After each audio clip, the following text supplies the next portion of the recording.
Can you hear me? Mr. Shea, thank you so much for deciding to join us. We truly appreciate it. I can hear that deep baritone voice, Alan Shea.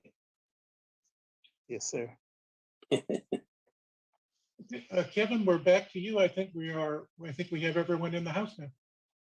Wonderful. I'll start the spotlight on you and we will begin. Good evening, everyone. My name is Tom Bray from the Southern California News Group. Oh, I need to actually decide to be visible. Thank you. Good evening, everybody.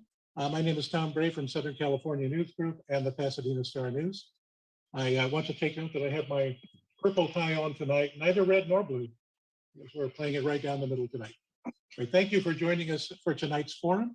I want to thank our candidates for joining us. Sincere thanks for taking the time this evening. I know it's a big chunk of time for you, but we're truly grateful to have you here.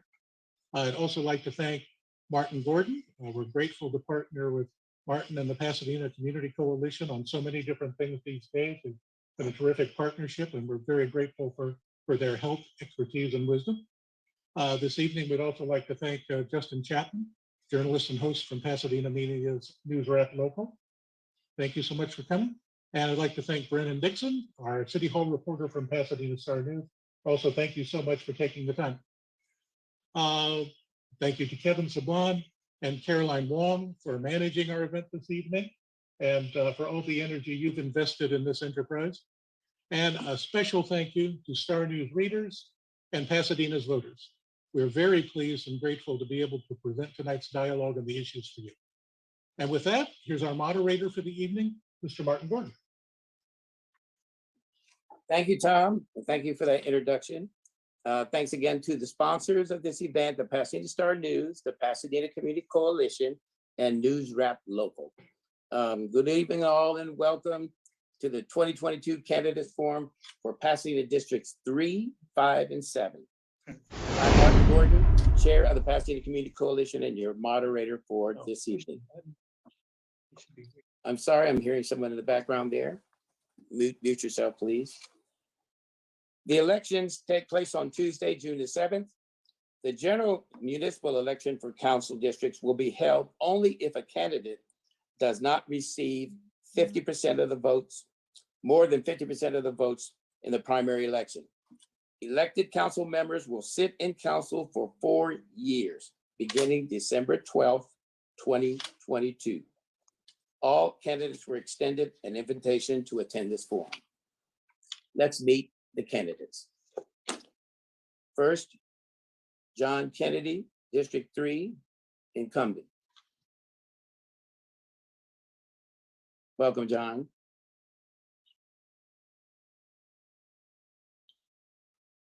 Unmute yourself. I couldn't hear you, John. Unmute yourself. My name is John Kennedy. Okay, John, we're not ready for that yet. I just wanted to make sure. I just wanted to make sure that you could hear me. Okay, sorry. That's okay. I just want to Sorry. make sure that we're in sync. So I'm going to introduce everybody, then we'll get back to everybody. Okay, thank you, John. Thank you. Next, we have Brenda Lamar, District 3 candidate. That's John. That's not Brandon. There you go. There's Brandon. Hi, Brandon, and welcome. Thank you. It's good to be here.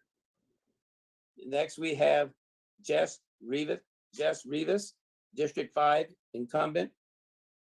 Good evening, everyone. Okay, there's Jess.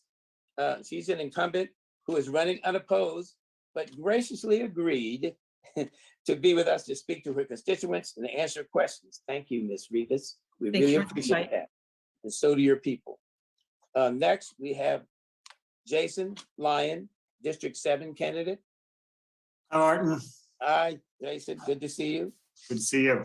And next, we have Alan Shea, District 7 candidate. Hi, Alan. Hello. You look debonair there, young man. And Ciaran Hadjian, District 7, will not be in attendance. Now, okay, I like to see him, but we've got to move on. He's got a good profile. We're going to move on to our panelists. The panelists who we asking questions today are Brennon Dixson, reporter from the Star-News. Here's a good-looking guy in it. And next we have Justin Chapman. There, you see him on the other side there. I like that. Martin. Journalist and host of NewsRap Local. Welcome, both of you. This is going to be a lively event. We got some good reporters here. So thank you. Thank you, Martin. Our timekeeper for today will be Caroline Wong, Director of Communications, Star-News. Thank you, Caroline. Thank you. I don't think we're going to get a chance to see Caroline. Here's the format for today.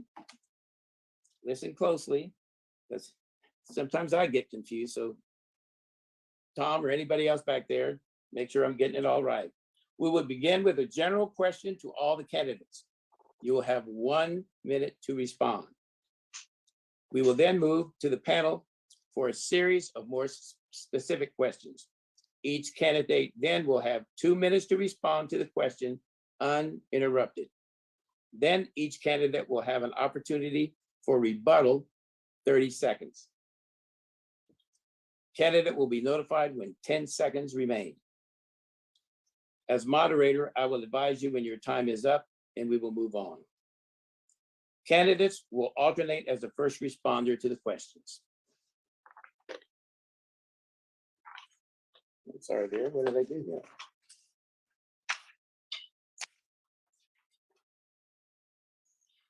At the end of this 2-minute round, we'll have a lightning round using the same format, but candidates will only have 30 seconds to respond and there will be no rebuttal. At the end of the lightning round, there will be one last general question with 1 minute to respond. Any questions on the format? Just on the format. If not, let's begin. First question will be asked by the moderator. It's just a general question to get us warmed up. Why should Pasadena vote for you? And this is just a 1 minute, quick 1 minute answer. And we'll start with Mr. Kennedy. My name is John Kennedy. It has been my honor and privilege to serve on the City Council for 9 years. I was born and reared in Pasadena, a Blair High School graduate, University of Southern California and Howard Law School, and I'm dedicated to making our city a better place to live. I led the effort to establish our Community Police Oversight Commission and to require body-worn cameras. I'm a strong advocate for affordable housing with 4 new developments being built now in District 3, one for previously homeless seniors with full wraparound services and one for 180 units of workforce housing, just to name 2.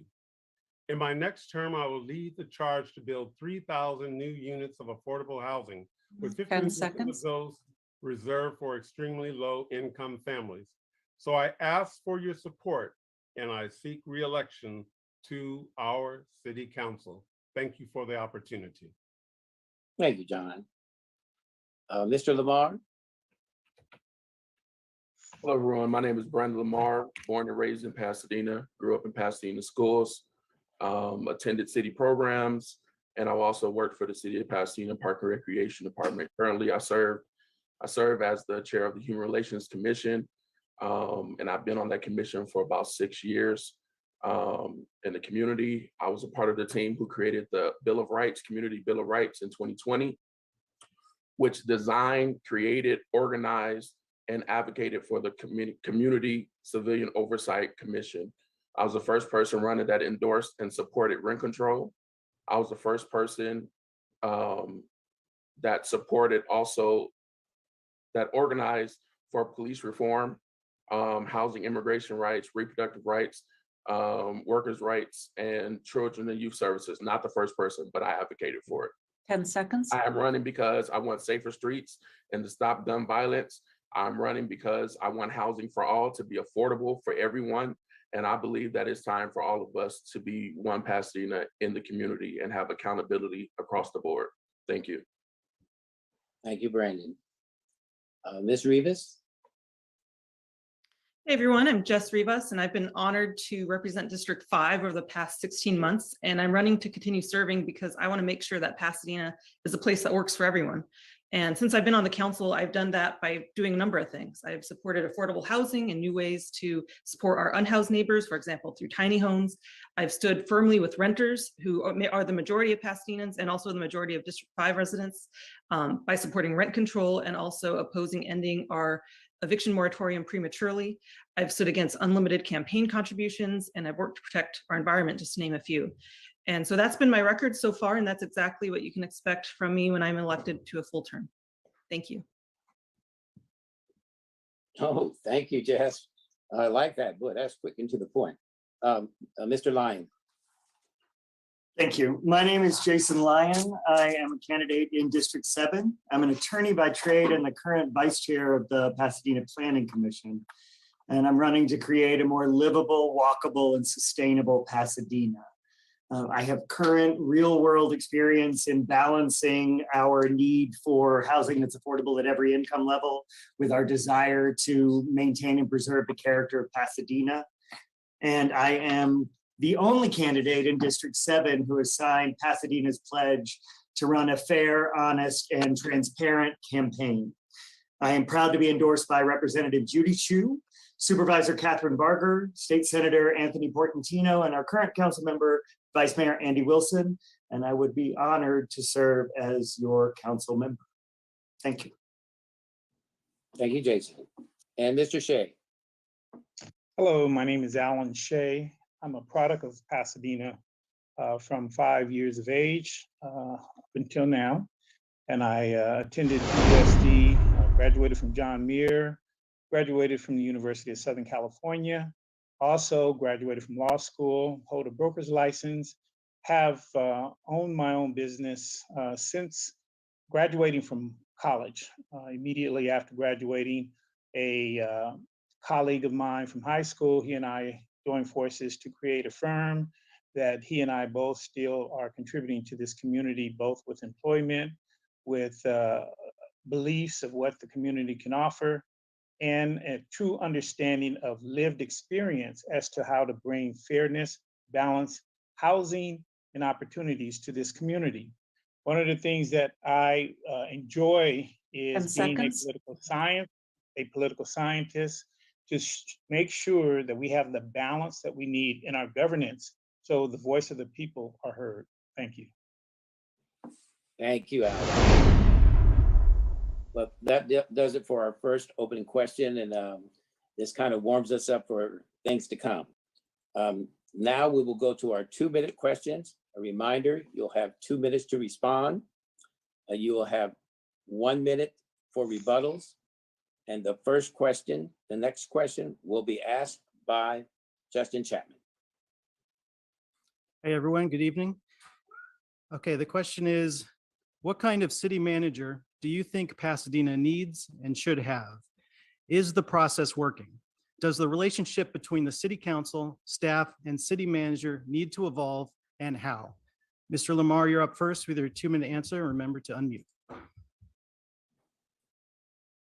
So I think that the next city manager should be somebody who is very transparent, somebody who I would like to see somebody who comes from the community, who knows Pasadena, who knows how Pasadena works. I would like to see somebody who is definitely would like to see more engagement in our city in regards to our police department, accountability in regards to our police department, not only just our police department, but all of our departments being accountable for the spending and appropriation of funds. And not only that, but also the programs that we have in our city that will be for every single person. I think as of right now, I would not say that the search for the city manager is very transparent. I think that we have to have more community input in the search for the city manager. And I think that we can do a better job. As of right now, I think that there's so much more that we would have liked to see from our old city manager, but I am hopeful that our next city manager will take us to the next level and where our city has to go. Thank you. Thank you, Mr. Lamar. Now, Mr. Kennedy, unmute for your 2-minute answer. First of all, I would say that the current process in selecting a new city manager is working. I've been a part of selecting city managers in the past, even before I became an elected member of the city council. Obviously, we need someone who has an established track record in dealing with complex issues in a diverse community.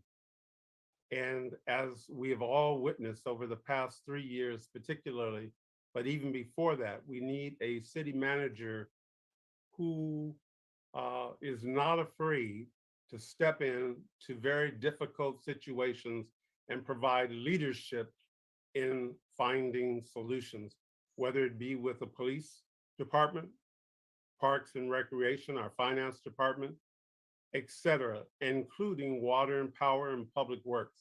So in all of our departments, critical to our success or the success of the next city manager is that unique relationship that he or she must have not only with their department heads, but with the community leaders and just regular citizens who from day to day need quality city services.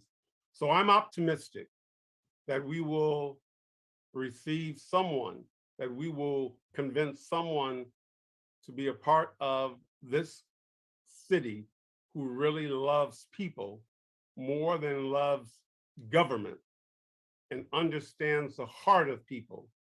And that's going to make us a better city. That's going to make city government more responsive 10 seconds. to the needs of our community. And I'm a part of that. And I want all of you on the line to be a part of that process as well. That's called good government. Thank you, Mr. Kennedy. Mr. Lamar, you have the option of a 1-minute rebuttal. No rebuttal. Okay, let's move on to Ms. Rivas for your 2-minute answer.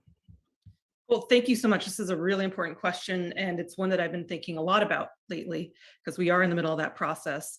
It probably is one of the most important decisions that we as the council will make. In terms of what I'm looking for, of course, we want someone with incredible technical skills and abilities and leadership. All those things almost go without saying. I know we're going to get a really great crop of candidates because we are a really amazing city and we're going to attract people far and wide.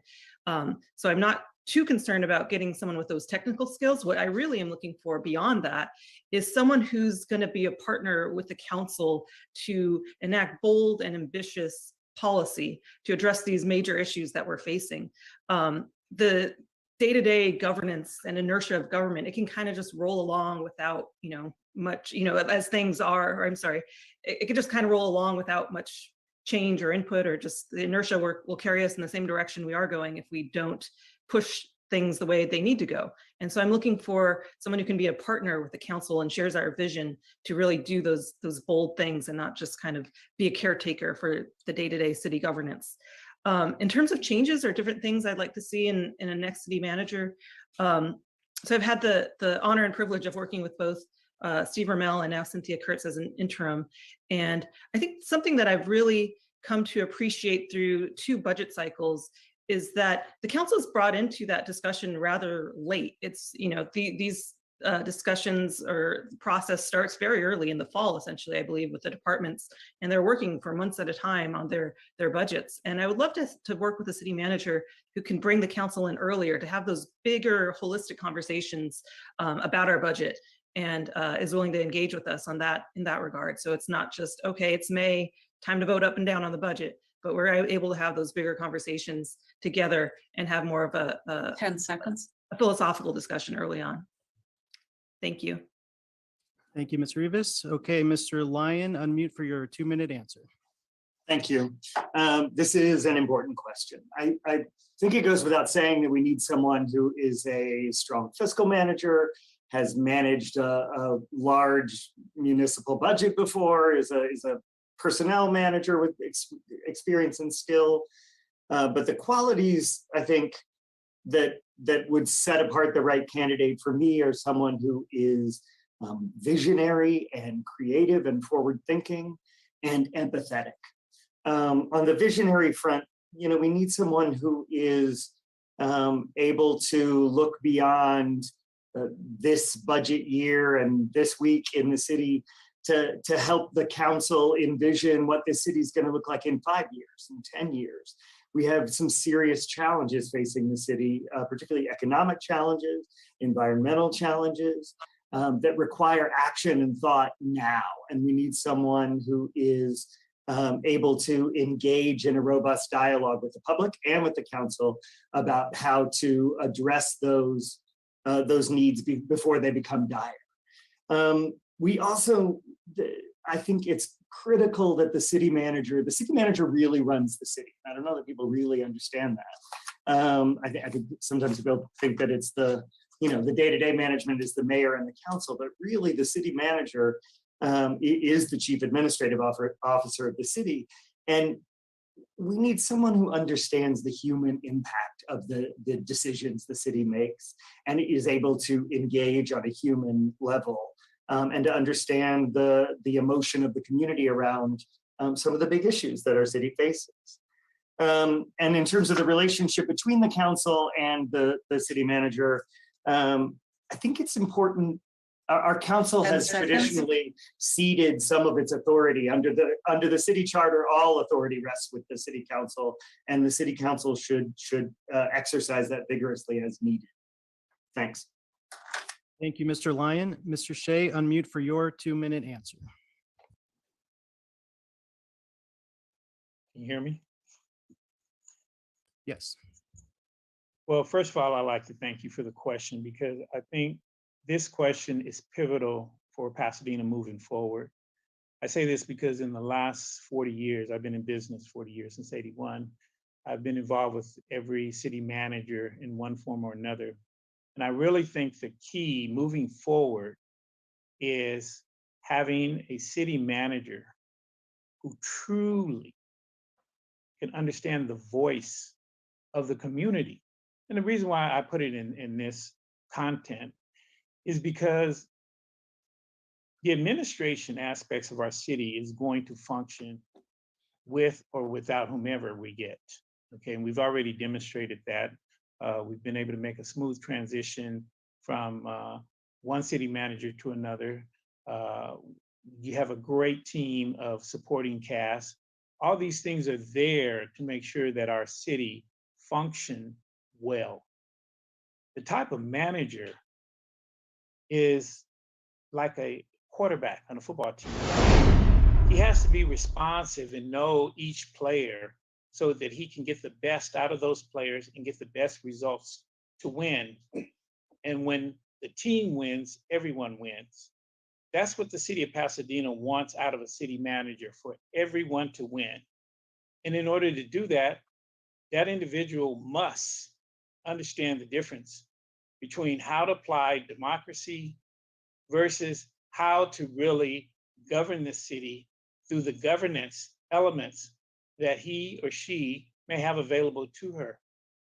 That seemed to be a tough balance. But I think if this transparent process that we're 10 seconds. hoping for will bring about that kind of individual, then we'll have a good chance. If not, I think we're going to have a repeat of our past, and I think we can overcome that because we've learned from our history. Thank you. Thank you, Mr. Shea. Mr. Lyon, you have the option of a 1-minute rebuttal. No rebuttal. Thank you. Okay, back to you, Martin. Thank you. Thank you. Our next question will come from Brennon Dixson. Hello to our audience. Hello to all involved. My question is, it's been 4 years since residents voted on a ballot measure to bring legal cannabis to the city, and Pasadena only recently opened its final dispensary. In a community that bore the brunt of the war on drugs, what is your plan to enforce social equity compliance? Mr. Kennedy, please unmute yourself and provide a 2-minute answer. From the beginning of the process, the city manager met with each city council member. My protestations were as follows: that the community that received the brunt of the negative police activity and law enforcement activities needed to be given an opportunity to participate at the table. That would mean, in many cases, small businesses or small operators.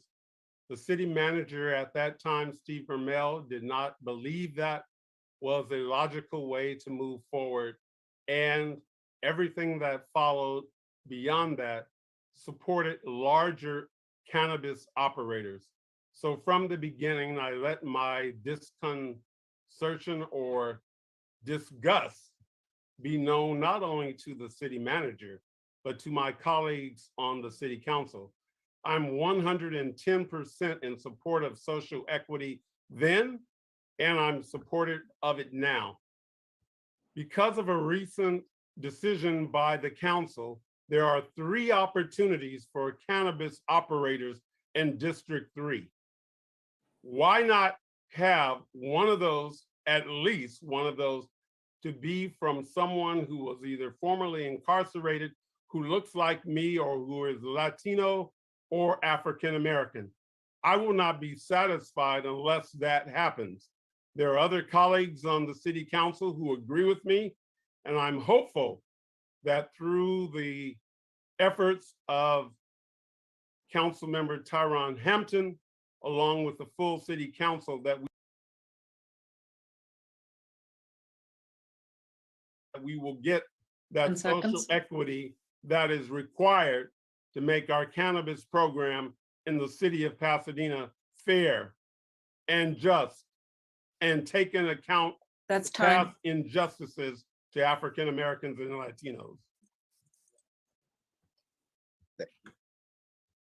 Mr. Lamar, please unmute yourself and share your plan to enforce social equity compliance. 2 minutes. Absolutely. I think when it comes to cannabis industry, being in a community that has friends, family, and neighbors that I know that have been negatively associated with this by being charged, by being arrested, I think it's very important for us to have social equity in a part of this. And when it comes to our cannabis, the first thing I say before we even get to the cannabis is I think that we have to start with expunging records. I think that's the first step, because we did, with arrests and, people having those records on their arrest record or their background, we have to have expungements. And that's the first step to really being able to have social equity in the cannabis industry, because you can be arrested and then still not qualified to even have a license to own your own shop because you have that record. And so I think that's the first step, is we have to have that expungement. The next thing I'll say is I think that the first opportunities for social for this incubator, I think we have to create incubator programs, meaning that the first steps is we have to have people that are from Pasadena to take part in these programs before we expand it to anyone else. I think that's how we reinvest back into our community. And so I don't think we should just have one person in District 3 or one individual or business in District 3 that can actually do this, that's of color or of descent. But I think all 3 of them has to come from Pasadena and has to come from the neighborhoods and the areas who were really affected by 10 this. seconds. And so I'm definitely in support of this initiative to have social equity in Pasadena, especially in District 3 Northwest, where most of the rest happen. That's time. Mr. Kennedy, you have the option of a 1-minute rebuttal if you would like. No rebuttal other than to say that it's a non-starter unless we see as a community some African American or Latino operators in the city. In District 3, there was only supposed to be one cannabis operator per district. That's what the voters approved. The council overlooked the wishes of the voters and decided that they would allow 3 only in one district, and that's District 3. And because District 3 is heavily minority, let's make sure that the cannabis operators in District 3, at least 1, if not 2, are African American or Latino, because they were the ones who were disproportionately affected by the war on drugs, the quote unquote war on drugs. It's a war on Black and brown people. Thank you. Mr. Lamar, you have the option of a 1-minute rebuttal if you would like. I definitely agree. I think that, in some ways we're still fighting this war on drugs in our community. And we have to do a better job at creating opportunities for District 3. And so I definitely agree. I think that every one of those opportunities should be from people that is from Pasadena that has been affected by it. And I do stand by that because, we're still affected by it. You still see the results of it in our city. And so I do stand by that answer. Thank you. Thank you. Councilwoman Rivas, will you please share your plan to enforce social equity compliance? 2 minutes and you're unmuted. You're good. Great. Yeah. So I am very interested in establishing a separate social equity permit process. The idea, of course, as we've been discussing, is that those who have been most affected, most harmed by our past cannabis laws would get the assistance to enter this new legal market.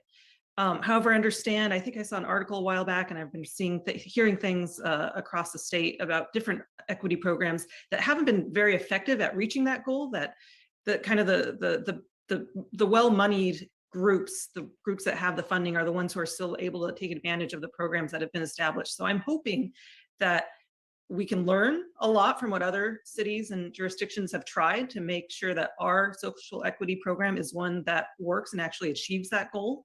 I know we already have steps in motion to get one in place. At least last night, we had the city had a community meeting on this topic to get the community, the folks' thoughts and hear their input on what they would like a program like this to look like.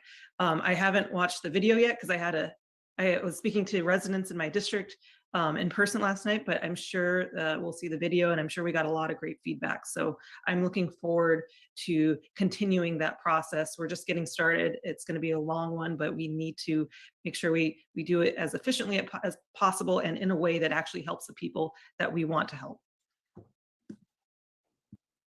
Thank you, Councilwoman.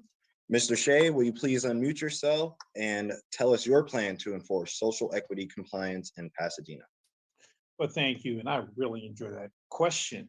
And the reason why is because I'm a big proponent of creating stability for future generations.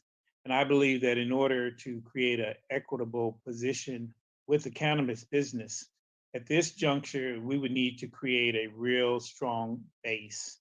And the only way that I can see it being sustainable is to team up. I think we would need to partner up with nonprofits, with schools, with people who are very familiar with this particular industry, because it is quite integral, to say the least. And in order for a small business or first-time entrepreneur to get into this arena, it's not going to be an easy transition. And one of the things, if we're going to talk about creating social equity, is really about how to create the sustainability of that, not just throwing out all of these concepts and ideals.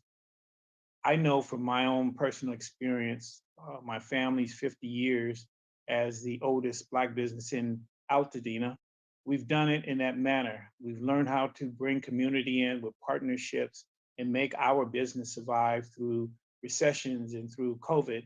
And I believe that through that experiment, that journey, that anyone can sustain and have real social equity, just as I've done in my business of 40 years, and just as my family business of 50 years, the Little Red Hen, has done and continues to serve the community. So I know from a proven track record that it can be done. and it can be done in any business 10 if seconds. if the combination between the different entities are there for the same interest. Thank you. Thank you, Mr. Lyon. 2 minutes. What is your plan to enforce social equity compliance? Thank you. It is unanimous. I also support the creation of a parallel permitting process to create social equity in the cannabis industry. For me, that program needs to have two key components. The first is the one we've been talking about, which is a permitting system that at least attempts to offset historic inequities in the criminal justice system that affected Black and Brown people primarily. So that we're getting licenses into the hands of people who actually suffered in the system previously. Like a couple of my fellow panel members have mentioned, I think to make it effective, we need to have a program that helps with access to seed funding. We need a program that helps with entrepreneurship training so that we don't just throw people out, hand them a license and throw them out to live or die in the system. So that they, people have a reasonable prospect of creating a working business. And then the second piece for me that is an important equity component is looking at where we site these. So right now we have a series of kind of high-end and relatively pricey boutiques along Colorado Boulevard. And I think we want to make sure that as part of the social equity program, we're creating access to cannabis as a medical resource all over the city and for communities across Pasadena. Thanks. Mr. Shea, you have the option of a 1-minute rebuttal if you would like. Please unmute yourself and your timer will begin. Yeah, I just really believe the key to any type of sustainable business is not speculation. It has to come from a concrete program. It has to come from something that has been provable. There's all these unpredictable pitfalls that exist in the cannabis industry. Certainly from the crew of clients that I have in that industry who have these challenges. And I'm sure that without somebody who has a good awareness, a community that has a good support base, and someone who really is fully prepared to take on that stress, because it's still a lot of loose ends regarding legislation on the federal level, you gotta have somebody who comes into that arena with a good team and somebody who knows how to cultivate long-term planning. And that's the only way I can see it surviving. 10 seconds. Mr. Lyon, you have the option of a 1-minute rebuttal to the rebuttal. I see you. No rebuttal. I'm good. Thank you. Thank you. I will send it back up to the moderator. Thank you. Our next question is going to come from Justin Chapman. It's question number 4. During a recent emergency meeting in response to gun violence in the Northwest Pasadena community, locals suggested a Pasadena First Hiring Initiative to spur the hiring of African Americans and Latinx communities who are facing a high rate of unemployment. What would be your plan to create jobs? First up, Mr. Lamar, with your 2-minute answer. Thank you. I think the first part is to, number one, as I stated before, help to get records expunged. You can't get a job that pays good money until you get your record expunged. We have people that are dealing with that right now.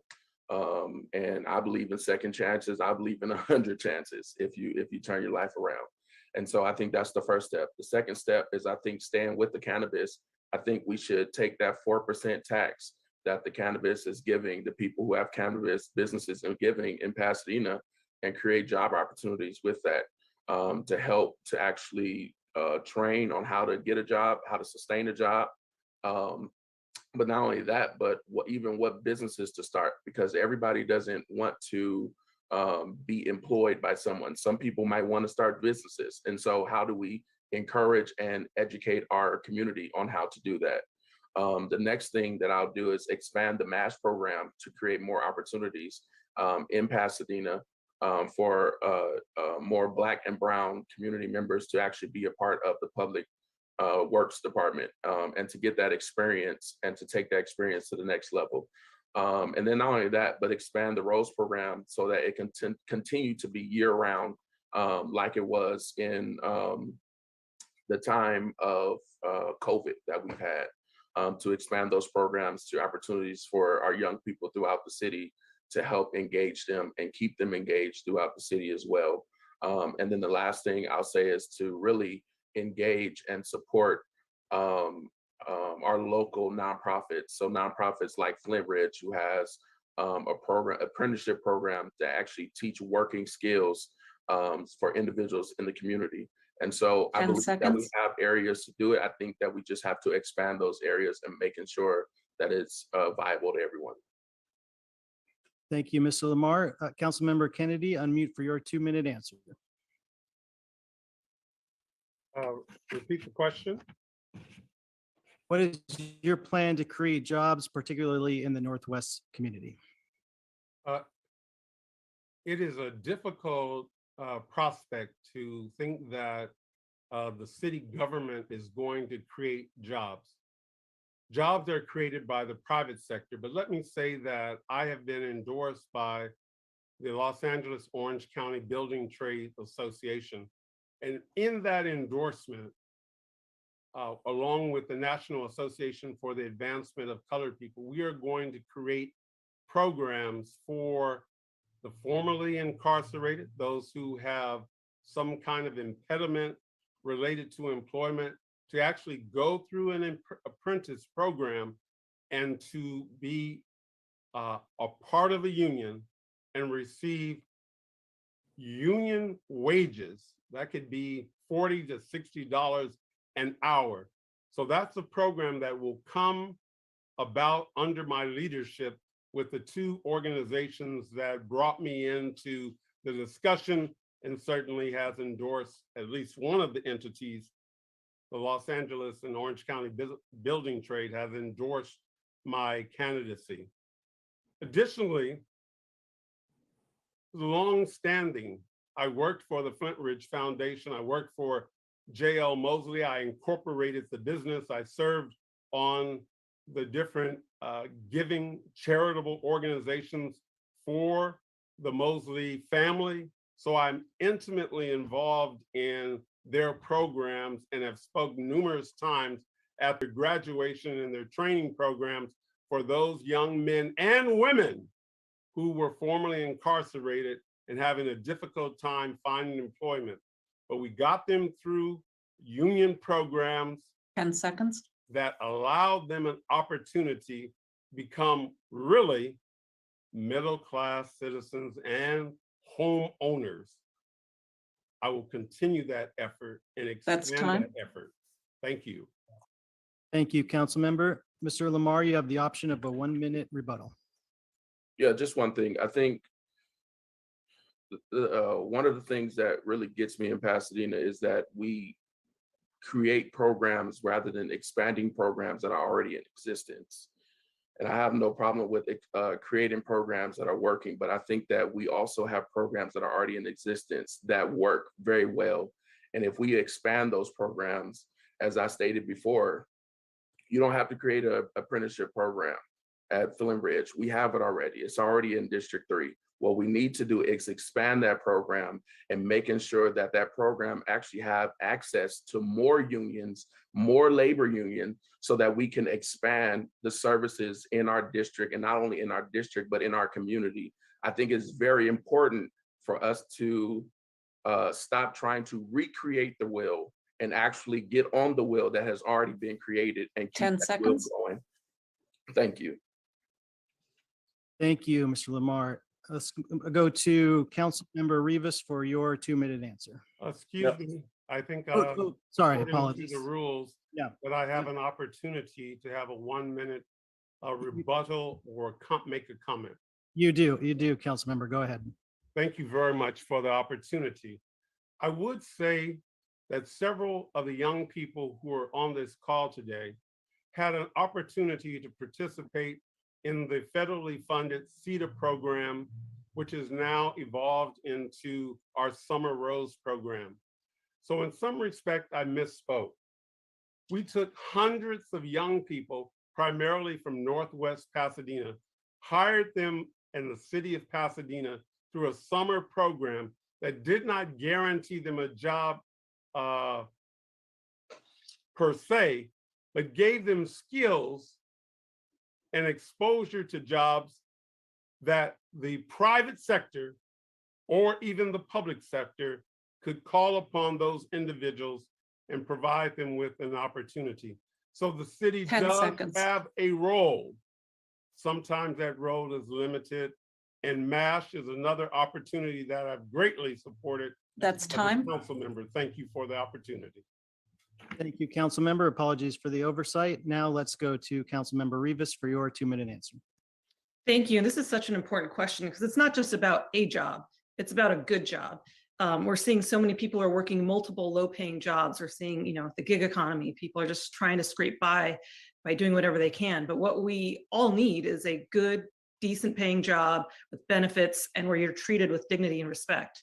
And I'm gonna echo a theme that's already emerging, and we really need to partner with labor because that's their mission as well too. Their mission is to fight for workers, stand up for workers, make sure they're treated fairly, and make sure that they get those jobs. Apprenticeship programs have already been mentioned. That's essential wherever there's synergy between the city itself and labor unions to have apprenticeship programs or have apprentices work on city projects. That's something we absolutely should be working at, and just supporting labor in general, because we share the same mission to bring as many good paying, good benefit jobs to the city. And so that's what I have been focused on and what I would continue to focus on moving forward. Thank you, council member. Mr. Lyon, your plan to create jobs, 2 minutes. Thank you. I think there are a couple of components here. I guess the first in my district is that we don't often talk about the shootings in Northwest when I'm out knocking on doors. And so I would like to facilitate a conversation in the city around being one Pasadena and not two Pasadenas. And that has been an important part of my campaign in my district to talk about some of the issues that are happening across the city that we might not necessarily see in my neighborhood. You framed the question around the recent spate of shootings in Northwest and then tied that to jobs. So I want to address the sort of underlying implication of that question, which is when a sort of lack of hope leads to violence. And I think I'd be remiss if I didn't say that the city has a lot of roles to play in that process, from early childhood education and making sure that kids have access to resources from early in life, making sure that we have robust mental health programs to deal with anxiety and frustration, making sure we're partnering with community organizations so that we're not reinventing the wheel, as Brandon said, when offering people alternatives to violence. As to jobs in particular, I will echo what Brandon and Jess said, which is that I'm inclined to partner with labor and to make sure that we have our own access to apprentice programs inside unions in the city, and that in those there are incentives to hiring 10 seconds. individuals with a record. Particularly on any construction project that has city funding in it, I'm a strong proponent of project labor agreements That's time. that include local hire provisions. Thanks. Thank you, Mr. Lyon. Now, Mr. Shea, unmute for your 2-minute answer. Well, thank you, and I really appreciate these type of questions. The reason why I can humble myself to them is because I'm the 8th of 13 siblings. My mom was a widow, and we had to learn how to formulate a community, not only in our home, but throughout the community. And during that time and point, we probably owned somewhere near 10 businesses amongst our family alone. what I learned from that is really the sustainability of businesses and middle class is really comes at the heart of the community, wanting that to happen, and the government making sure they understand the voice of the community to make that happen. In my opinion, looking at District 7, especially in the South Lake District, I think we have a golden opportunity to create a slew of jobs between new opportunities with companies and different forms of employees coming in, with shadow programs that can be created for young people who are attending PHS, Blair and John Muir. There's tons of opportunity that can be made, but it has to be something that's not speculated. We have to really craft a way to get businesses back in our community and then create a real plain or even playing ground that will benefit not only community, it will benefit Blacks, it will benefit Hispanics, it will benefit the city. And I say this because I've lived it. These are my lived experiences that I'm sharing at this moment, and I know they work. And not only I know that they worked when I was growing up, but we also implemented some of those when 10 after the seconds. recession, as the chair of Northwest, we implemented shadow programs, local community programs, and I That's started time. the foundation myself. Thank you. Thank you, Mr. Shea. Mr. Lyon, you have the option of a 1-minute rebuttal. No, I'm good. I very much appreciated that answer. Thank you. Okay, back to Martin. I believe he still has a 1-minute rebuttal if he wants it. Okay, oh, even if the first rebuttal, gotcha. Go ahead, Mr. Shea.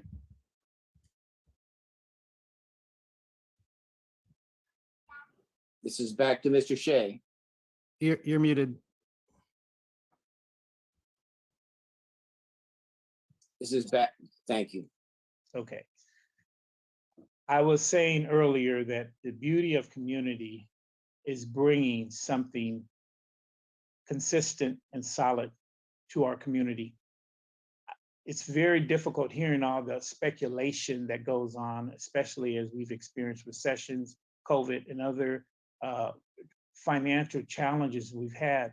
We can start small, we can start effective, and I believe we can do this in District 7 by building on businesses that make it work for everyone and provide jobs. And that's what I hope to see as City Council for District 7 take place, and not speculation. Thank you. Thank you. And now back to Martin. Thank you. We'll move on to question 5, and that will be asked by Mr. Dixon. Hello again, everybody. My question is, even those who are charged with propelling the process, including the Civilian Oversight Committee, appear to be disappointed with where the city stands on improving police accountability. Does the panel need more clout? Does the structure need a shakeout? What is next for the Oversight Committee, in your opinion? Councilman Kennedy, please unmute yourself, and 2 minutes. Well, when I first suggested that we needed some form of oversight of the Pasadena Police Department, the then chair of the Public Safety Committee mentioned to me that there's really no appetite for that, but I pressed forward anyway. And ultimately got, I think, 1 or at least 3 members of the City Council to vote for some form of oversight of the Pasadena Police Department.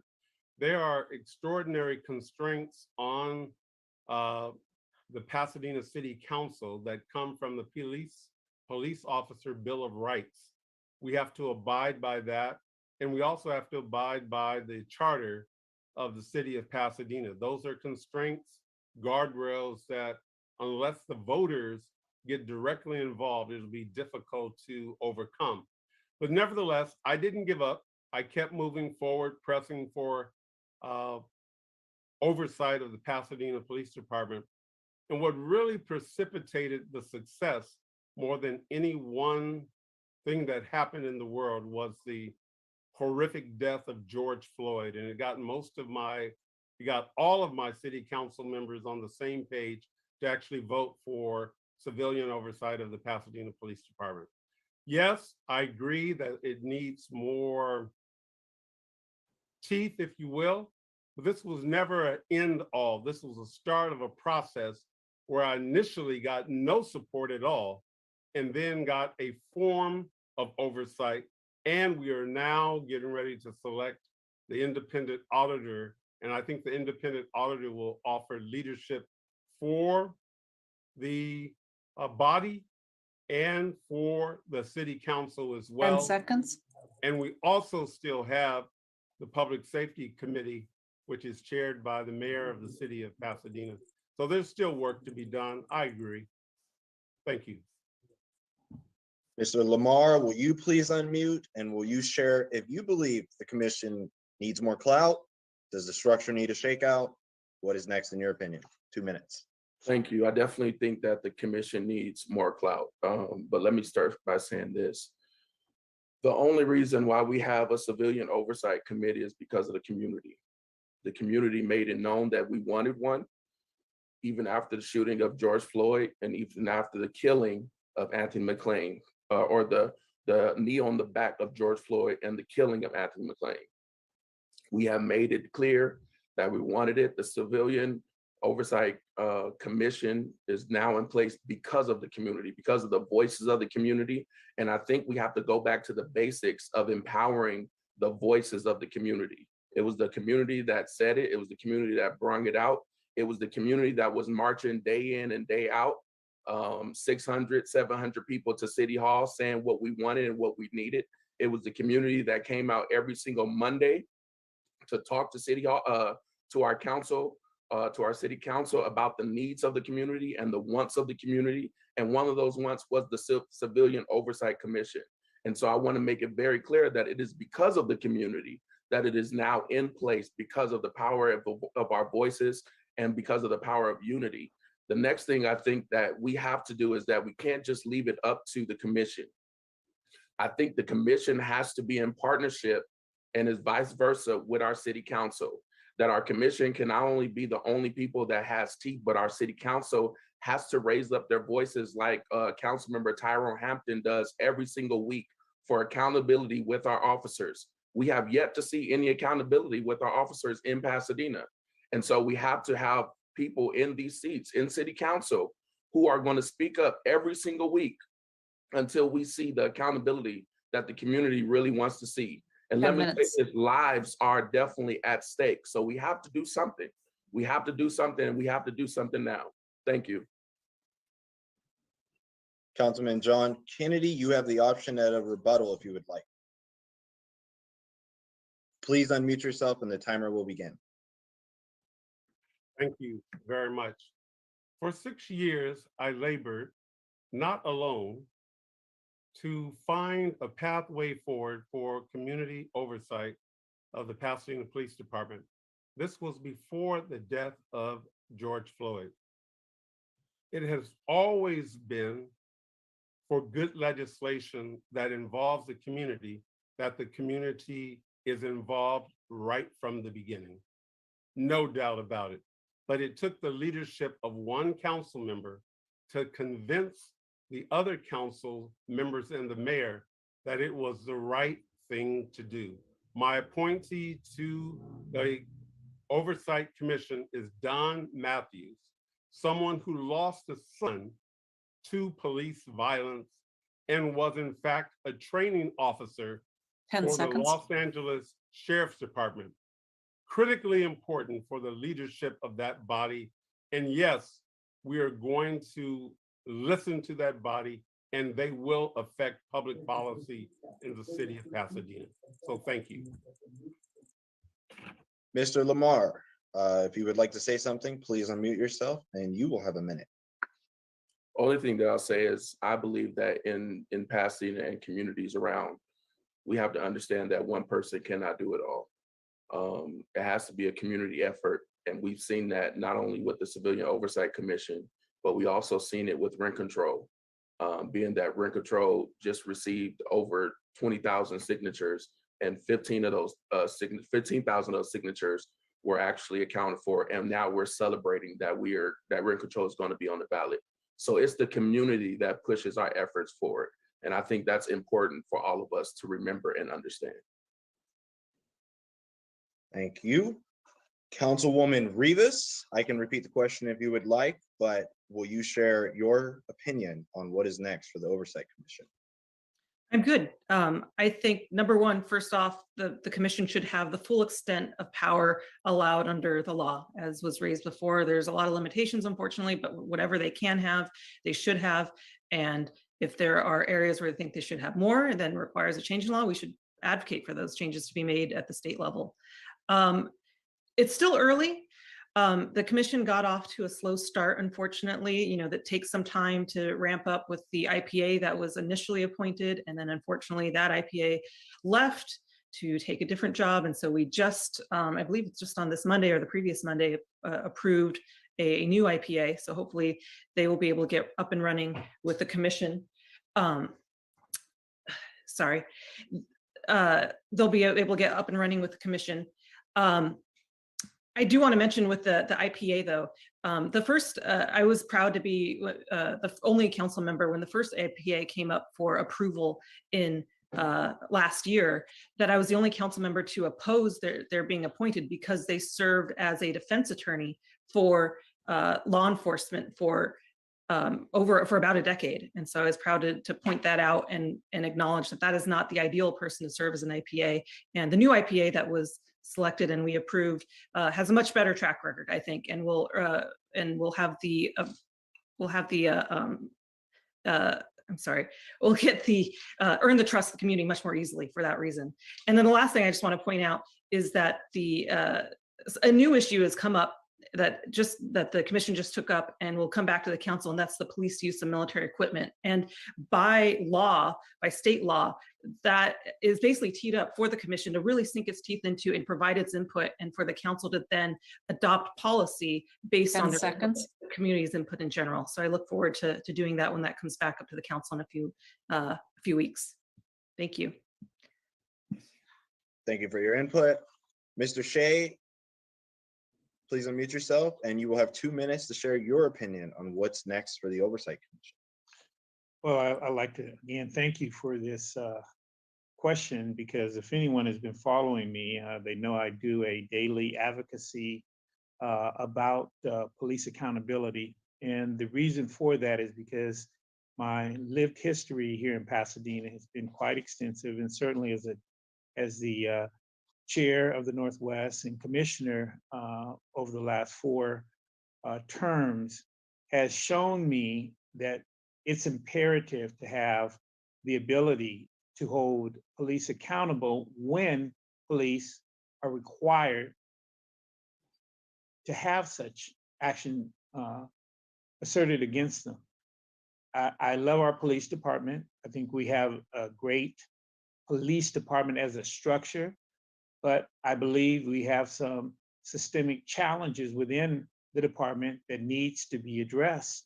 And if we don't have the courage through our new commission to exercise that, then they will not be effective.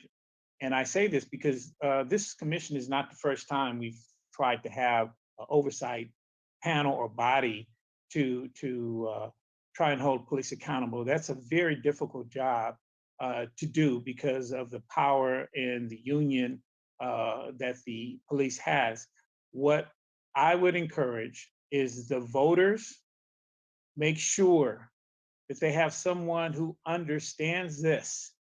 And if they haven't lived these experiences in our community and really know how to go about finding a balanced engagement with the police, it will continue to repeat itself, because the commission that we have did not just come about because of George Floyd.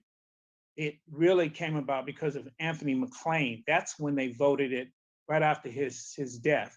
And I know that was a result of the community. Thank you. Thank you, Mr. Shea. Mr. Lyon, if you are unmuted, you have 2 minutes to provide an answer yourself. Thank you. I think it's too soon to know if we need to make any structural changes with the commission. I think they had their first meeting last October. So we're only 7 months in. And as Councilmember Rivas pointed out, 2 months in, we lost the independent police auditor and we just hired one this week. So in many ways, their work is really just getting started. So I think we need to watch and wait and see how it works and be willing to tweak the system as we go. I think the real proof of the effectiveness of the system as it's designed now will be we'll know after we hire a new police chief. And you know, for me, it feels very important that the police chief be willing to really partner with the Civilian Oversight Commission to have a meaningful and frank and transparent dialogue with the community. If that happens, then I think the current structure of the commission could be great. If that doesn't happen, that's what we need to look at, whether the commission needs a different kind of authority. But really, our work in this area is just getting started. So I don't think we know yet if any changes need to be made. Thank you. Thank you. Mr. Shea, if you have a rebuttal, you Yes, have I do. With all due respect to the comment made earlier, it is absolutely imperative that the commission has the authority. For anyone to say that they should not have the authority to make the necessary recommendations, even if it leads to firing an officer, that is absurd, because the police will be policing themselves. That will defeat the whole objective of this commission.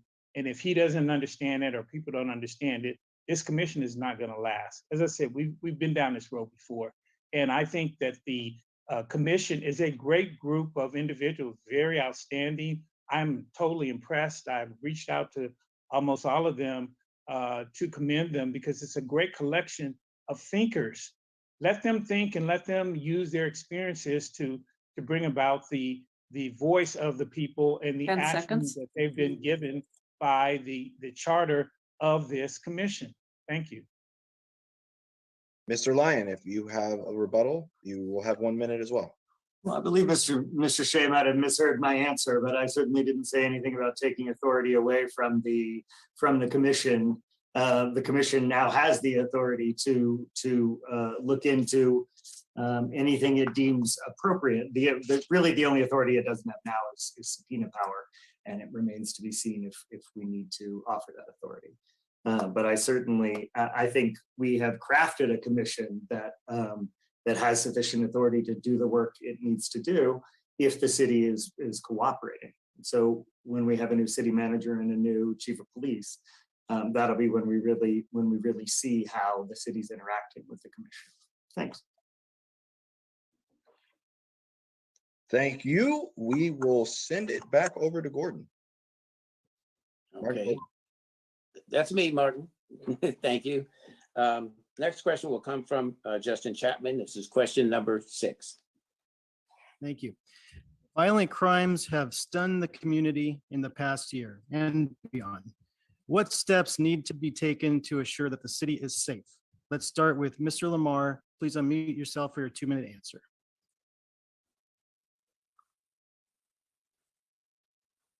Thank you. I think, well, no, I don't have to think. District 3 has been the most affected by gun violence in the entire community since the last year. We've had the killing of the 13-year-old who was murdered inside of his home playing his own game, and then we had the murder of Jamal sitting outside of his own house, and then we had the murder of the 15-year-old sitting in the car. And that's just the murders. We're not even talking about the shootings. So something has to be done. And here's what I think has to be done. I think we have to go back to a prevention intervention structure. And I am the only one that would be on council that has that background. Currently, in my position right now, I have that background of serving over 31 communities throughout the United States of America in my position on prevention, intervention, and crime reduction. And we have to put people with lived experience in the community to help combat violence in our community. That's number one. Number two, I think we have to have more engagement with our community members in the community. something that I expressed to the last chief on a personal conversation is I think that we need it, and I heard some people talk about it yesterday at the public safety meeting, but we need more officers to be in our parks, and not in their cars, but in bikes. And I'm actually happy to see that actually happening. Right now, that's happening, to have engagement, and they're not scared or impulsive because of a car pulling up, but they'd rather have more engagement with bicycle police. And then the last thing I'll say is I think that we need 10 more seconds. park safety in our communities, in our parks that are specifically for parks. You know, we see park safety driving around the city, but I think that they need to be That's time. in our parks and in our communities. Thank you. Thank you very much. Councilmember Kennedy, unmute for your 2-minute answer on how to keep the city safe. Well, first of all, I have a real background as it relates to being a former deputy chief of police in a community that had the highest murder rate in the United States. It was in the top 10, and that was in Richmond, Virginia. I was deputy chief of police for administrative services, which was a civilian position that had the training, the hiring, computer services, property and evidence, all of the areas of policing that are pertinent in terms of helping a new police chief understand their role vis-a-vis the community. It is great that we're going to select a new city manager, but we also have to let that city manager know that we need the right type of police chief to serve over our police department and the young men and women who serve the police department. We have a great police department. Are there some issues? Are there some bad apples? Probably yes. But the supermajority of our police officers go to work every day in and out and do a great job for this community. As it relates to the violence or the uptick of violence, the kind of violence we have seen in some respect has been random, and that's the most difficult violence to arrest. So what it's going to take is the community engage with the police department, see something, say something, and we actually get results when that happens. To all the families in District 3 who has lost loved ones in this kind of senseless violence, our heart goes out to you in a serious way from not just me, 10 but seconds. from the whole community. We have the opportunity to teach intentional civility amongst our young people. We must do that. It has a positive impact. Time. Thank you. Thank you very much. Mr. Lamar, you have the option of a 1-minute rebuttal. Thank you. I'll say that if the expertise was present, we wouldn't have all the shootings that we've been having in our district. And I think I say that with all due respect. We've had too many shootings, one too many shootings. And at this point, just like accountability with our officers, our community has to have accountability with our community. Enough is enough. There's too many shootings that has taken place, and lives are at stake. Lives are literally at stake. I lost a cousin last week from gun violence. These are lives and they're at stake, and we have to do something, not after the 20th shooting. We have to do something after the first shooting. And so, you know, I appreciate everything that was said, but we have to do more than what has been done, because lives are definitely at stake at this moment. Thank you. Councilmember Kennedy, a 1-minute rebuttal. No question about it.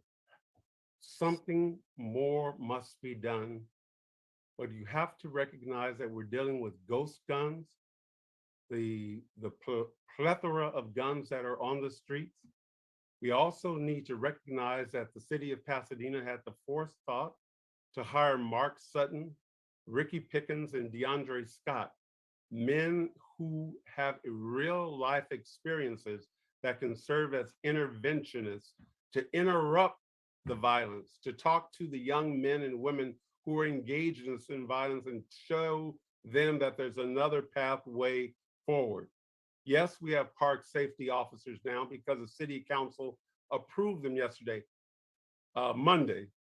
Also, It has been my mission, not of late, but since I've been on the council, to tell our 10 police seconds. officers, you must get out of your police vehicle, engage the community in conversation to make the community safer. That's just common sense. Time. And I'm still demanding that, and it will occur. Thank you. Now to Council Member Rivas for your 2-minute answer on how to keep the city safe. Thank you. And I'll start by apologize. I had a little bit of a distraction during the last question. Hopefully that won't happen again. First, in the short term, whenever an incident happens, or just in general, as we're dealing with these situations, there's a number of things that we need to do, and when we have been doing, and that includes violence interrupters and gang interventionists who do make a profound impact in reaching out and having those conversations with folks, cooling temperatures down and making sure the cycle of retaliation has a stopping point and we don't see the back and forth continue. Temporary increased patrols we see often immediately after an incident. I think those are important to watch out for any additional flare-ups that may happen. I know neighbors are very encouraged to see those. And additional limited surveillance, when it calls for it in very specific and limited situations, I think that's appropriate. But I think it needs to be limited. I don't see it as a prolonged or permanent thing, but in response to a situation that's happened. But I think we also, and I'm sorry, before I move on, also park safety officers, which are part of our budget this year to add 2 more. And I believe one of them will be dedicated permanently or full-time or spend the bulk of their time at Villa Park in my district. And I think that's really, really crucial to have that presence there in the park, a positive presence, not an officer with a gun, just someone who's there to be around and have eyes on what's going on and establish those relationships with the neighbors who are in the park on a daily basis and really get to know people. I think that's really important, having our officers and park safety specialists just be there in the park on foot and walking around and getting to know people. All those things are great, and we're going to do those when we need them. But we have to recognize that those are not solutions to the underlying problem. In the long term, we have to work to ensure that our city is one where everyone can thrive and where 10 young seconds. people are not drawn to gangs or violence in the first place to stop this cycle. And that is a matter of good jobs and affordable housing, which I'm sure we're going to get to in one of our next questions. Thank you. Thank you very much. Over to you, Mr. Lyon, for your 2-minute answer. Thank you. Violence is a function to a greater or lesser degree of hopelessness and despair. And so there are the actions that we can take on the pre-violence side to try to combat hopelessness and despair, and then there are the actions we take in the post-violence side to create safety and stability. On the pre-violence side, and this is the side where I think our work really ought to be focused. We're a city with a public health department. We're in the midst of a national and local mental health crisis coming out of the pandemic. And we should be taking that on in a proactive and affirmative way. We should be partnering with community organizations for intervention at the earliest possible level, because I think despair sets in early in communities of need. And so as quickly as we can show opportunities that are meaningful and real, the less likely that a kid ends up in a violent situation. I think on the policing side, on the post-incident side, it is critical that officers are visible in the community, not just in their cars, but on the streets, in the parks, and getting to know people. And we are a long way right now from having most of our police department regarded as trusted partners in the community, but that's where we need to be. While we are such an unaffordable city, that's hard to do. Not one Pasadena police officer lives in the city of Pasadena. And in part, that's because this city is not affordable. If officers were our neighbors, we could begin to build a different kind of relationship. And I do hope we get to the affordability aspect on this with the next question. Thank you very much. Mr. Shea, unmute for your 2-minute answer. Wow. All I can say is wow. the discussion is not that complicated. It really isn't. I mean, I'm hearing people all over the floor. Basically, the police department needs to have a good relationship with the community. A good, easy outreach program, transparency. Those things mitigate some of the attitudes and experiences that the residents in these impacted community has to deal with just from the police. Then if we look at the side of economic disparity, yeah, and I hope people are very sensitive, because the way some of this stuff is coming across is not taken very well. People want the best in life, but when there is inequity, you're not going to get it, and there's going to be reaction. The best way to curb that is start with respecting people and presenting opportunities to where everybody can have the same quality of life. That's how I grew up. If you respected me, you respected your neighbors, we all win. Pasadena lost that somewhere because we're having these kind of discussions. Those were not the discussions when I was growing up. And the reason why is because we had true community. We had public servants, we had police who served to protect. We had leaders who actually led and not had self-interest in mind. Those things are imperative to have a strong community, and that's why I'm running. 10 seconds. I've seen this all my life, and I continue to know that it does exist. It doesn't require all of this speculation. You just do it. Make it happen. Thank you. Thank you. Mr. Lyon, you have the option of a 1-minute rebuttal. No rebuttal. Mr. Shea, would you like to take your 1-minute rebuttal? I absolutely would. There is no greater city in America than Pasadena. And it will only stay that way if we continue to vote in leaders and people who have a passion for this community to make sure it stays a great community. That's why I'm here tonight, to make sure you hear that and act on it with your vote. Thank you. Thank you. Now back to Moderator Gordon. Thank you. That's Mr. Gordon or Martin. Thank you. We will move over on to question 7, and that will be Brennon Dixson. What's up, everybody? Once again, my question is number 7. Gentrification is running rampant in communities across Pasadena and Altadena, both part of Pasadena Unified. Some fear it is tearing apart the fabric of our close-knit communities. Give us your thoughts on how we can ensure longtime community members remain in town and how we could possibly use the phenomenon to improve communities and schools. Councilman Kennedy, please unmute yourself and provide a 2-minute answer. Well, first of all, I don't believe that you can use gentrification to increase or to make things better. Gentrification is a reflection of affordability. People, irrespective of race, they live where they can afford to live. And what we're seeing in Pasadena is 2 couples, some nuclear, some same-sex couples coming into Pasadena who have very good incomes, 2 incomes, and can afford to live in a city where we're seeing the median price for a home to be somewhere close to $1 million. This is unbelievable, historic, never seen in the history of Pasadena. But what city government can do is provide resources to make housing more affordable in the city of Pasadena.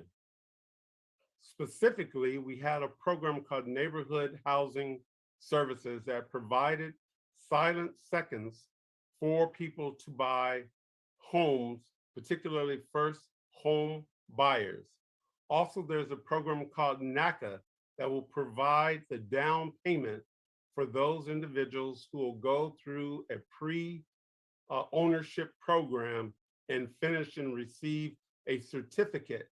Having that certificate oftentimes allows you to get the down payment for a house, whether it's in Pasadena or in the county of Los Angeles. I don't see gentrification as something positive. I see gentrification as something that the community as a whole needs to work to prevent occurring so we can keep 10 the seconds. great diversity that exists in the city of Pasadena. And I hope there'll be other opportunities to address this issue a little bit more in depth. Thank you. Mr. Lamar, please unmute yourself and provide a 2-minute answer. Thank you. I think we have to preserve the culture of Pasadena that we have, the diversity of the culture that we have in Pasadena. And for the last 10 years or more, we have seen more people move out of Pasadena than ever before, who've been born here, raised here, and ultimately just cannot afford to live here. And I say that about myself, especially as a millennial who is, now has a fiance and one day would like to buy in Pasadena. I know that right now we're not in a position to do so. Even with 2 incomes, even with 2 great jobs, we're just not in the position to do so. And so I think that we have to create more opportunities for people to be able to stay here. And one of the things that I'm very proud of is to endorse the rent control. We have to have rent control in Pasadena to keep people housed here. And I think I encourage everybody, I know some of you all have been doing it, some of you probably have not been doing it, but I encourage you to go out yourself and knock on doors and canvass and talk to your neighbors and see those neighbors who can barely afford to pay their rent. See those neighbors who was thinking about either paying their rent or buying food for their family, paying their rent or buying clothes for their family. There's people out here who just cannot afford to live here in Pasadena, and it is a shame, and we have to do something about it, and we have to do something about it now. My whole thing is I welcome everybody to come to Pasadena, but more than anything, I want to find a way for the people who are already here to be able to stay here and live here comfortably, not only to pay their rent.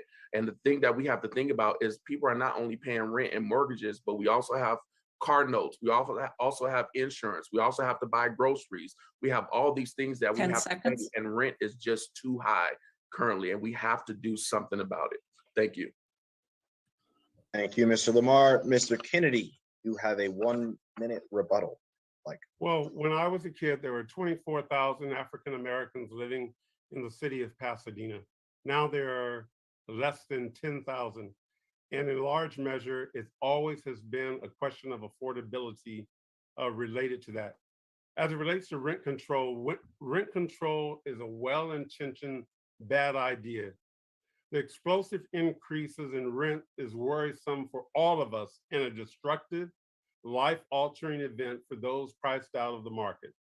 It creates tremendous pressure to intervene in a direct way to control and limit further increases. State law imposes a ceiling right now on the annual increases, but that is not restrictive enough for proponents of more rigorous local rent control. However, virtually every academic review of rent control as a technique to 10 improve seconds. housing conditions has concluded that it is a well-intentioned bad idea. Thank you.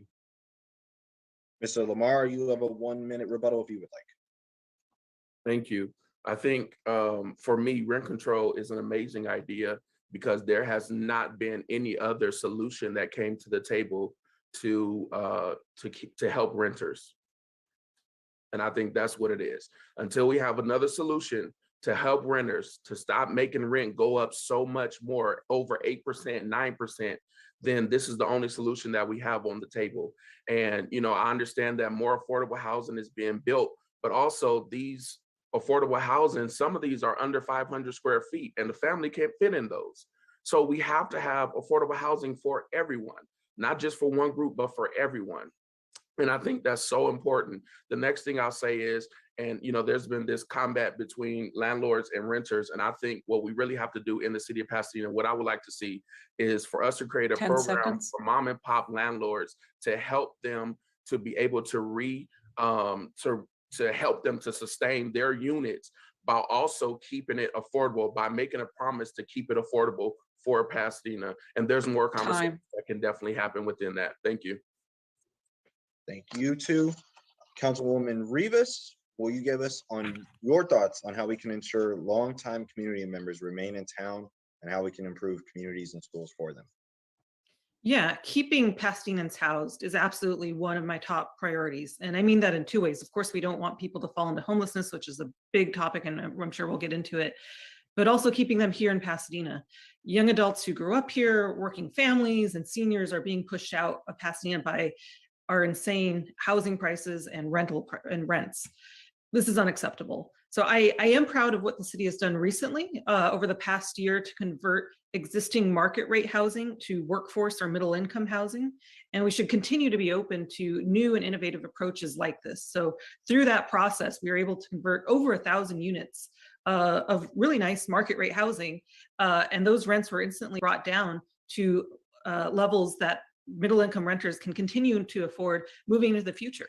So we're talking about people like teachers and construction workers, tradespeople, young professionals, folks that traditionally make too much for affordable housing or for traditional affordable housing, but can't afford to buy a home, can't afford the market rate rent. So I'm really excited that we were able to do that, and I hope we continue to explore new ideas like that. I also support the ballot initiative for rent control. I view it as a common sense way to keep Pasadenans housed in our community. It's simply going to limit rent increases to 75% of inflation every year, which will typically work out, I guess in a normal year, maybe not this year, but around 2 to 3%. And those are reasonable amounts that people can afford and that don't amount to de facto eviction notices, that's what pushes people out of our city. So those are a few items that I would like to continue to focus on. Thank you. Thank you, Councilwoman. We move over to Alan Shea. Will you please unmute yourself and ready for a 2-minute answer? Well, I think this is a very complicated question, and I speak from a political scientist perspective, also a licensed real estate broker for over 25 years, business owner over 40 years. And the reason I say that is because the gentrification phenomenon is a result of demand.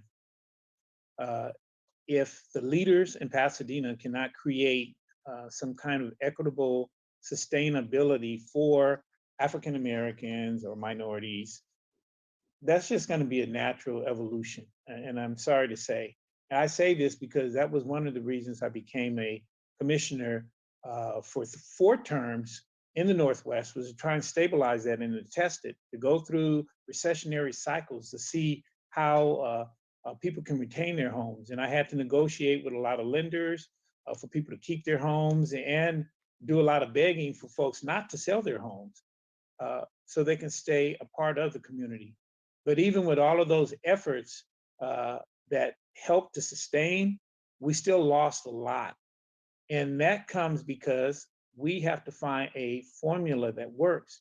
And until you get leaders who have a lived experience with those type of incidents, with those type of cycles, it's not going to change. And you have to be in tune with history. The only time that African Americans became middle class was only because of the push between 1948 to 1968. So after the 1967 Fannie Mae bill was passed, then Blacks were able to afford houses, get decent jobs, and become middle class. If we're ready to implement those type of movements again for the next 20 to 40 years, so be it. Seconds. I don't think that's going to happen. We're going to have to look at ways to be creative, and you need people who understand that. So that's why it's so important to make sure people think clear on how to approach it. Thank you. Mr. Lyon, you are unmuted. We are ready for your answer. Thank you. I think the lack of affordable workforce, so-called workforce housing, is the biggest issue facing the city today.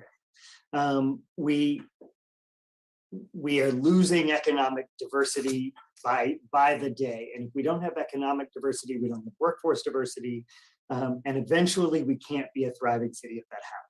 We have 75,000 workers in the city, and the vast majority have to live outside the city, which means they have to come here from further and further away.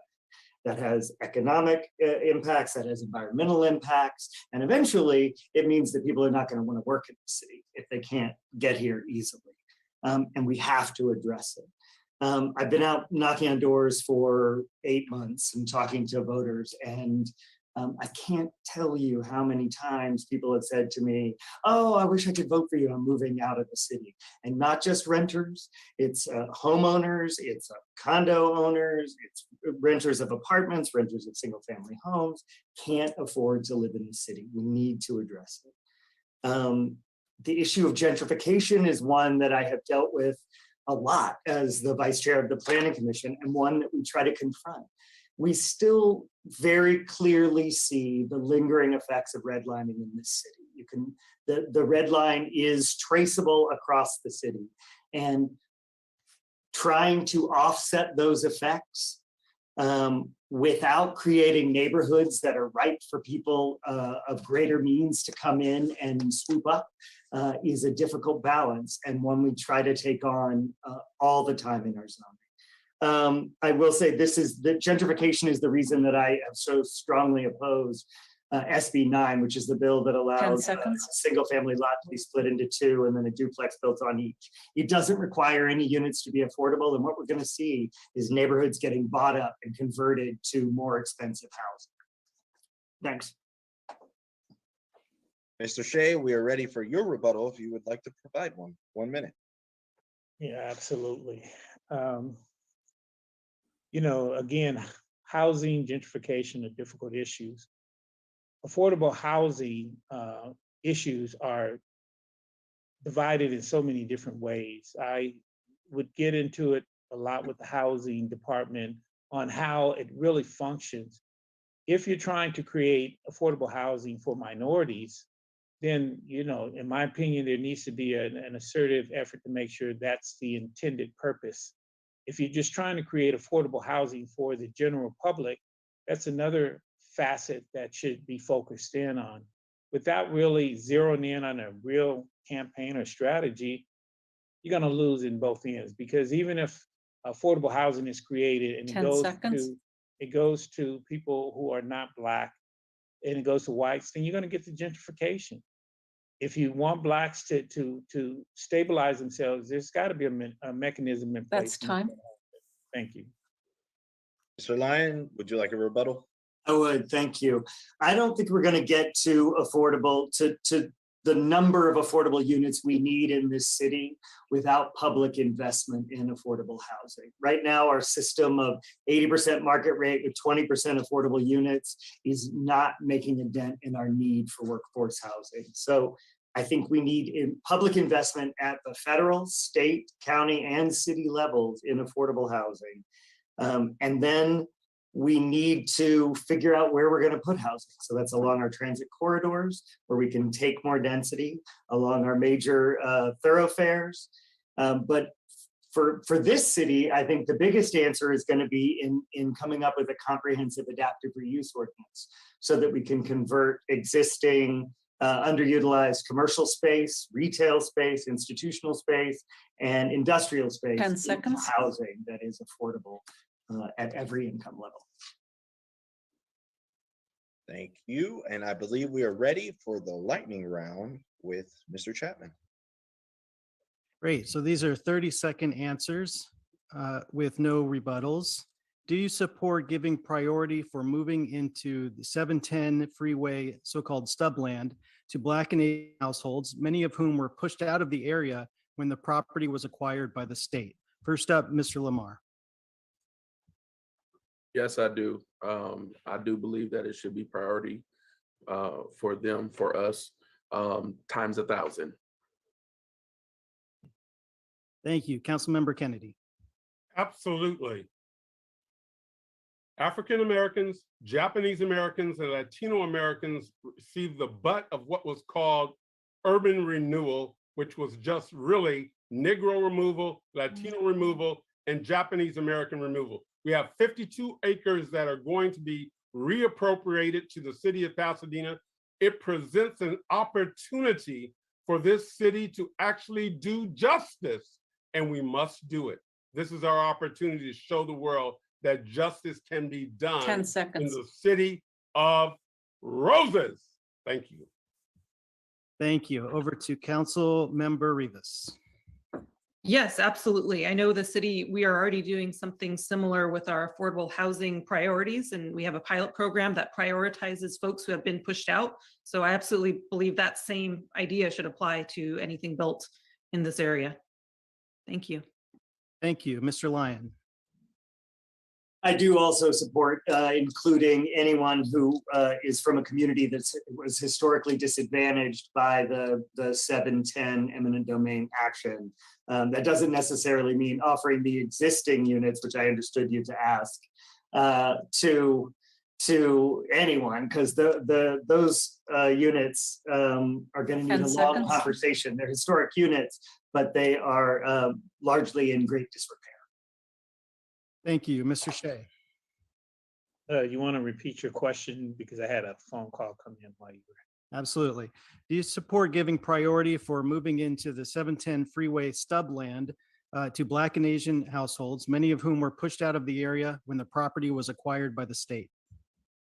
I do. I'm one of those recipients, or I should say, one of those victims. I'll put it that way, who experienced that because we actually lived off of Pasadena Avenue when we first moved to Pasadena and had to move because of that. The 17 coming in. I just would hope that 10 seconds. In theory, we can talk about it, but in practice, we can carry this out to be a true mission that Pasadena has achieved. Thank you. Thank you very much. I believe we're going over to Brennan now for the next lightning round question. Hello, my question is short and sweet. Do you support rent control? And we are heading back to Alan Shea. Well, my take on rent control is that the voice of the people need to make that determination.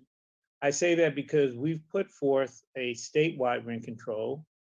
And from my analysis of looking at value, I look at market value.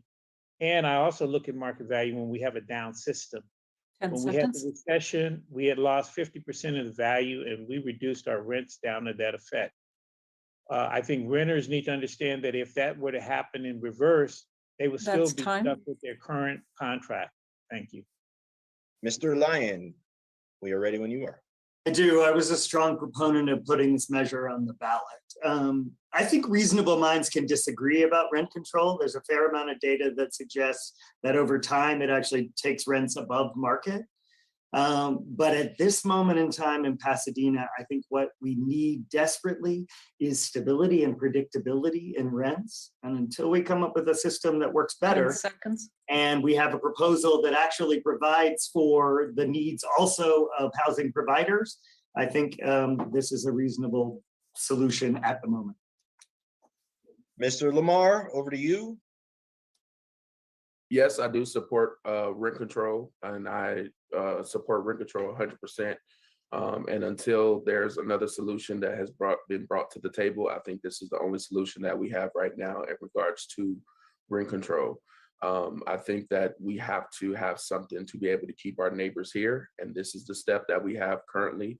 And I'm glad to be able to say 10 that seconds. my campaign has supported to help gather signatures and was the first person on the candidacy to actually endorse this rent control. So I definitely appreciate that. Time. Ms. Rivas, do you support rent Yes. control?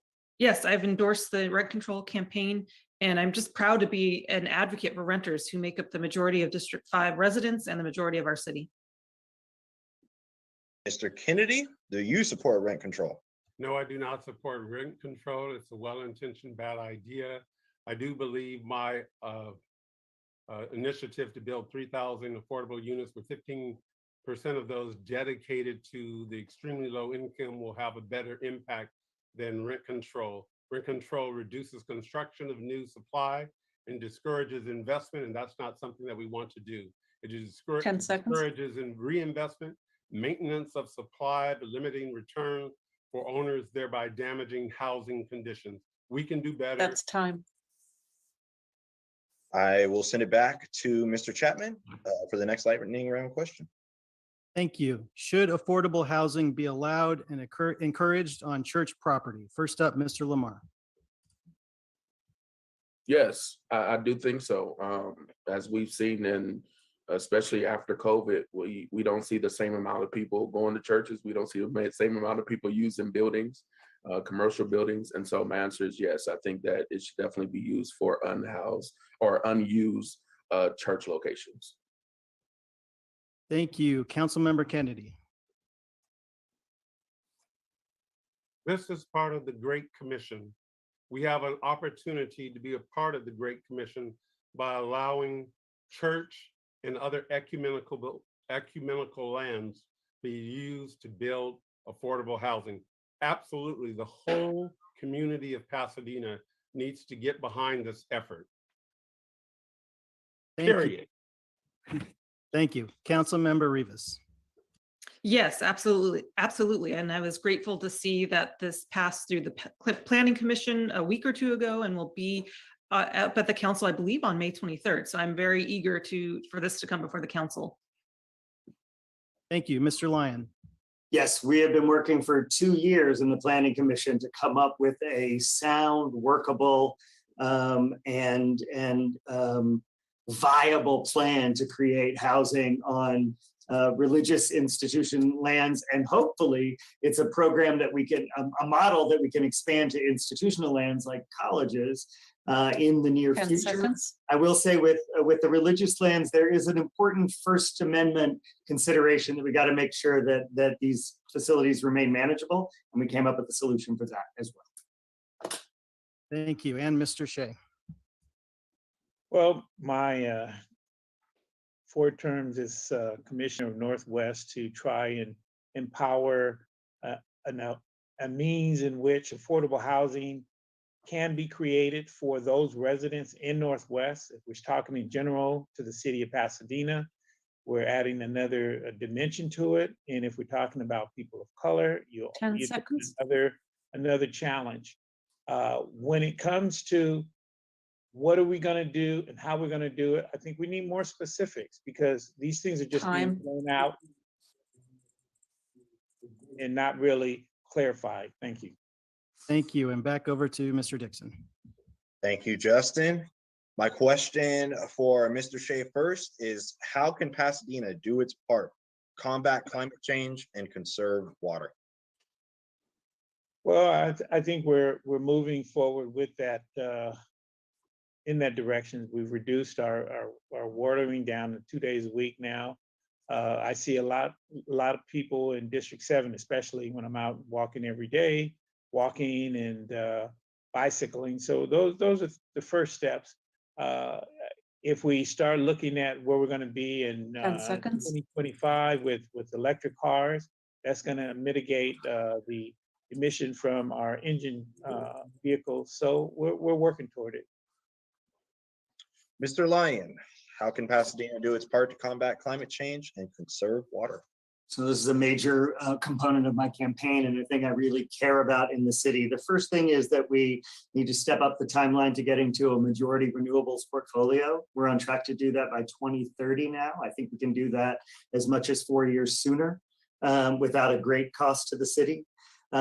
We have traditionally created and then shut down conservation incentive programs because no one uses them, because no one knows about them. So we need things like gray water conversion programs. We need a better solar buyback program. That's time. Okay, thanks. Mr. Lamar, please share your thoughts. 30 seconds, sir. Thank you. I agree.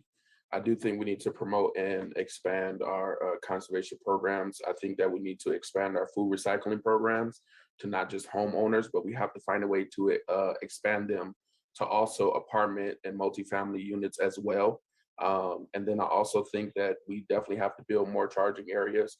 And of course, I mean, I sweat a lot, so I need a lot more trees. So we need trees, a lot more trees in the city of Pasadena so we can have shade. Councilwoman Rivas, how can Pasadena combat climate change? Well, when it comes to power production, we have to continue to push to shift our reliance on fossil fuels to renewable energy. and to make sure we are trying to push that forward as quickly as we possibly can. When it comes to water, we of course have to encourage more conservation. We have to capture more stormwater to replenish the Raymond Basin, our groundwater. We have to maintain our infrastructure, which is aging, and we need to explore new methods to conserve water, like I believe Jason mentioned in terms of recycling and gray water use. So those are a few things we need to focus on. John Kennedy, 30 seconds to share your thoughts, please. I wrote the original recycling ordinance for the city of Pasadena. The whole objective is to reduce the carbon imprint, and that's what we're doing. We must get people out of their cars, and so we must build housing around transit so they don't need a car. We need to move quicker to 2030 in terms of obtaining our renewable energy from renewables and enact zero waste in the city of Pasadena. That would do greatly to reduce the carbon imprint in the city of Pasadena. Thank you. Back over to Justin for another question. Thank you very much.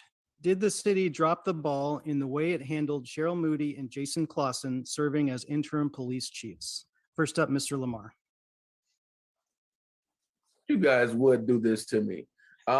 Yes, I mean, ultimately, I believe that Cheryl Moody should have been in place as our next police chief because she was next in line. So you go up the order. If she's deputy, then she goes up in line. But at the end of the day, we have to trust who we put in place. 10 and seconds. So the city council have put somebody in place, and this was their decision. And we have to trust that. And so if we want a different decision, we have to have different leaders. Thank you. Councilmember Kennedy. Absolutely, we dropped the ball. There's no question that Cheryl Moody should have had an opportunity to be the full acting chief of police for the city of Pasadena, just like John Perez had that opportunity. There was no reason for bifurcation. I did not support it privately, and I did not support it publicly. 10 And I seconds. think she should have had that opportunity, and she was not afforded that opportunity. And why would she want to report to one of her subordinates? Jason Clausen was one of her subordinates. Thank you. Councilmember Rivas. So that was a policy that our interim city manager applied across the board, not just with the police department. So I know it was also with the assistant city manager position and also with the HR department head and perhaps maybe another department head that I am misremembering or not remembering at the moment. So I was fine with that approach. I understand there were concerns, but I was fine with having a rotating interim. Thank you. Mr. Lyon. I also liked the concept of the rotating interims for all the departments that lost, and we lost a lot of department heads at the end of last year. In the police department in particular, because of the seniority issue, I think there was a question about why the order wasn't flipped, which may have accommodated Chief Moody remaining longer into the role. But other than that, I didn't mind conceptually having different people fill the interim role. Thank you. And Mr. Shea. Well, I absolutely think the city dropped the ball. I think they've set a new precedent as to how they're going to conduct promoting and bringing in interim personnel in the future. And I think what they could have done is taken the high road and just allowed Cheryl to just carry out this interim period so that it can reflect that we are in unison as a city and our community is recovering from the crisis that we experienced in 2020 and we're still experiencing now. That's so time. I believe that they truly dropped the ball. Thank you. And back over to you, Brennan. Thank you, Justin. My question is, should we have an elected police chief? And the first answer will be from Mr. Shea. Well, that's a difficult question because ideally, yes, but from an administrative and from how the charter exists, it makes it quite cumbersome. And then we have the culture of our city and how it's structured. All of those things would have to be reassembled, seconds. I'll put it that way. And I just think, you know, if we can do that, that would be great, but the reality of it is it's not gonna happen. Thank you. Mr. Lyon, should we have an elected police chief? No, as we've seen with the battle between the sheriff and the county supervisors right now, it really creates an impediment to true management by the what should be the top level of government. So no, I think you can't really there's the inertia of being the incumbent 10 office seconds. holder that makes it very difficult to get a person out. And so, no, I would not support electing the police chief. Mr. Lamar, should we have an elected police chief in Pasadena? No, I don't think so. I think if we have accountability in our city council, if we have accountability in our city manager, if we have accountability with our city, our police chief, I think we'll be just fine. So I don't think that we need to have an elected city chief.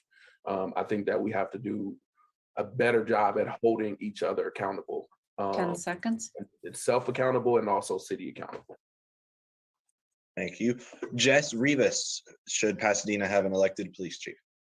Well, I appreciate the idea of having more direct accountability. I think that's always a good thing. I am hesitant to politicize that role, and we see it with our neighbors in LA County and just what's going on with the sheriff and the board of supervisors. I would hate for that to happen here, where literally you have the sheriff and the board of supervisors suing each other. We don't need that here. Councilman Kennedy, should Pasadena have an elected police chief? Absolutely not.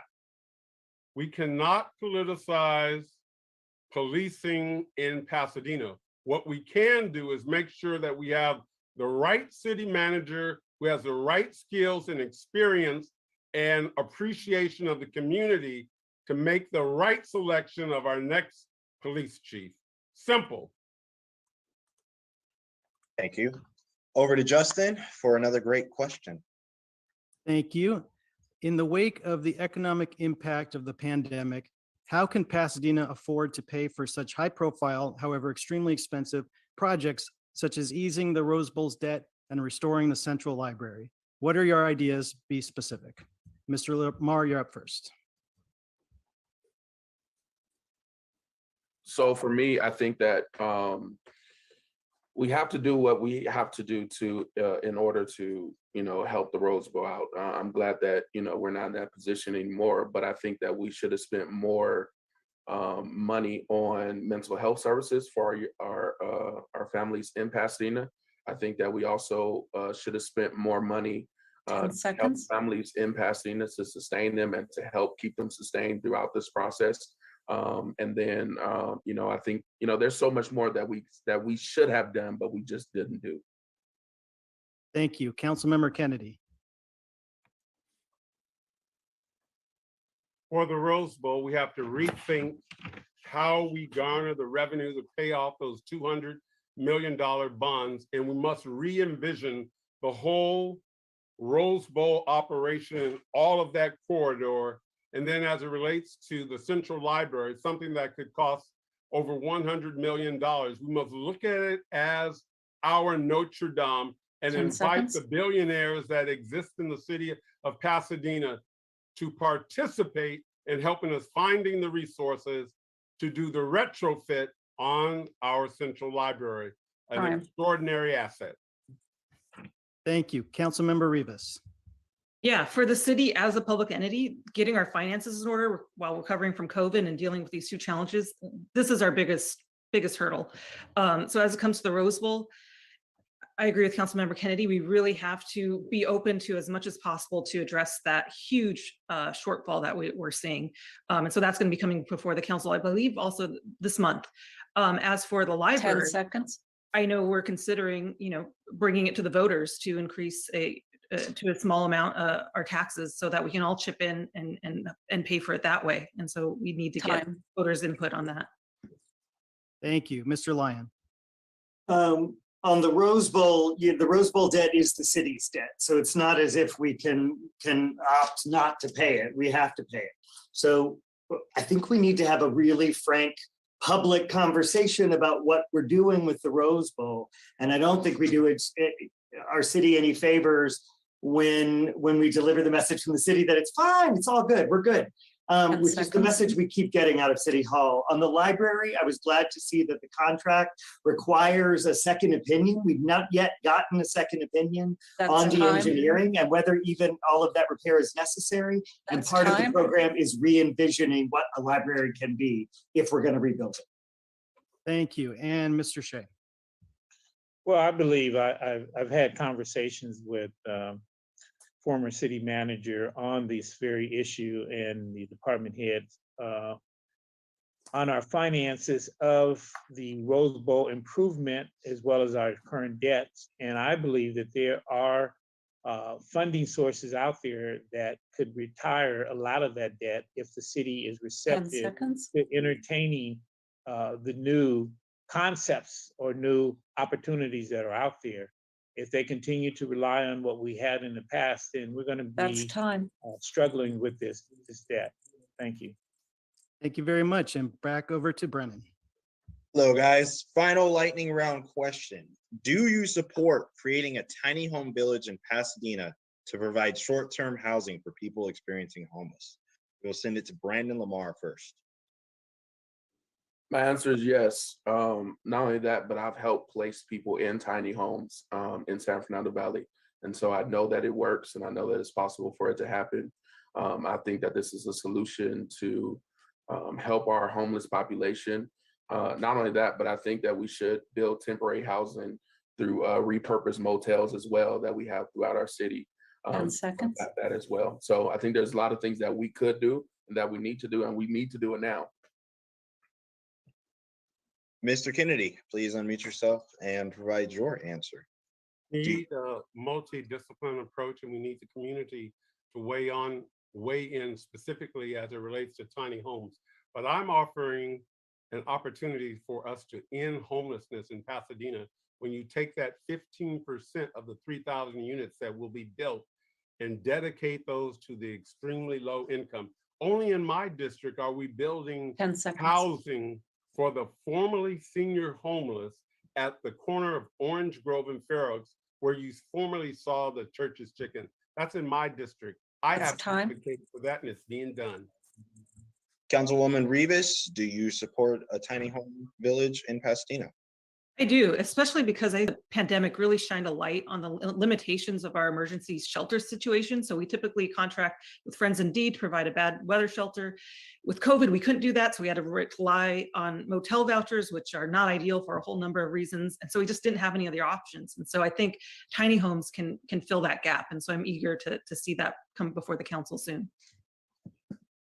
Mr. Lyon, do you?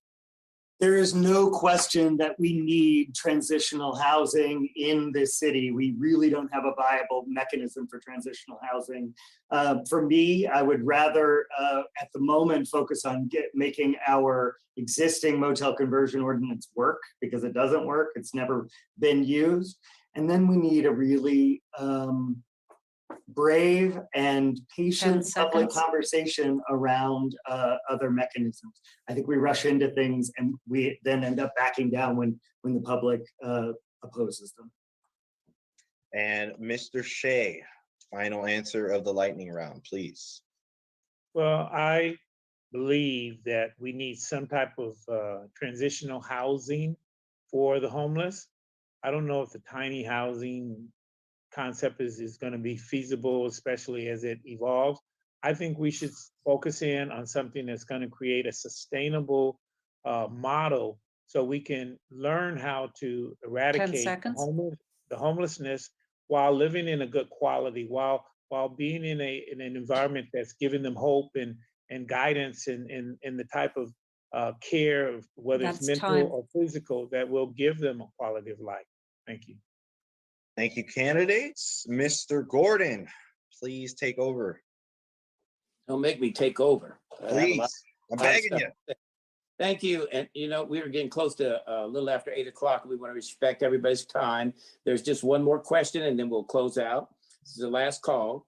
The question is, what didn't you get to say tonight? What is the most important thing voters should know about you before casting their votes? You have a 1 minute answer, and then we'll be closing out. We'll start with Mr. Lamar. Thank you. I'll take 10 of my seconds and just say, I think Caroline did an amazing job. And I think Mark has some competition on his hands now. But without that, I think that there's so much that needs to be done in Pasadena. There's so much work that has been done, but I think we need more progressive voices to take it to the next level. And when it comes to housing, when it comes to lowering crime, when it comes to accountability, I think that we have to do a better job at it.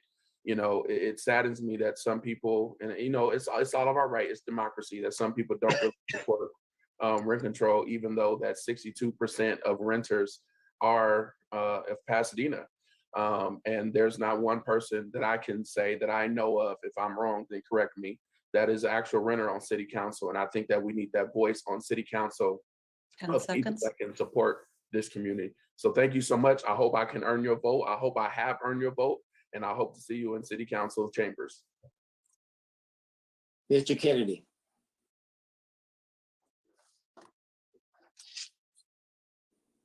Unmute yourself.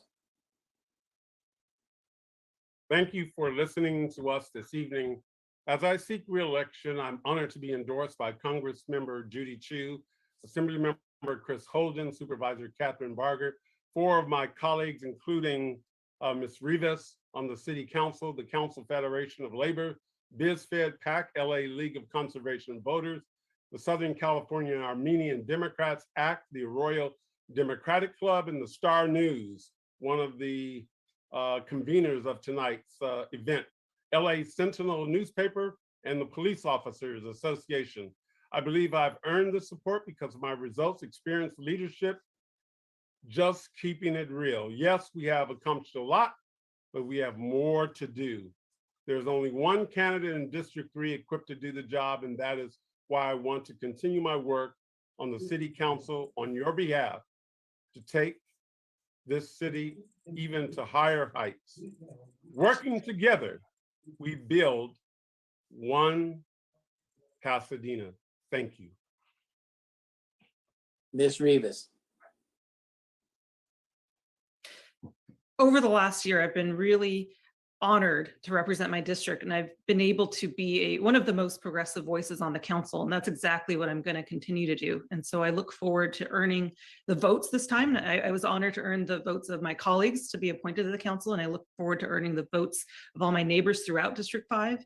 And more than just earning your vote, I really look forward to continuing to work with you. Just last night, I think I mentioned earlier, I was at a neighborhood meeting, talking to residents, really getting deep into the issues and brainstorming on what we can do to improve our neighborhoods. And so that's what I'm really excited to continue doing. So I look forward to earning your vote and continuing to represent you on the council. Mr. Lyon. I'm running for city council in District 7 for 2 reasons. One, because I love this city. I come and sit down at this desk every day and look at, you can't see it now, but the dome of City Hall and the crest of the San Gabriel Mountains out my window, and I feel incredibly fortunate to live in this amazing city. That's the first reason I'm running. The second is that I think we need a different kind of leadership throughout our country at every level of government.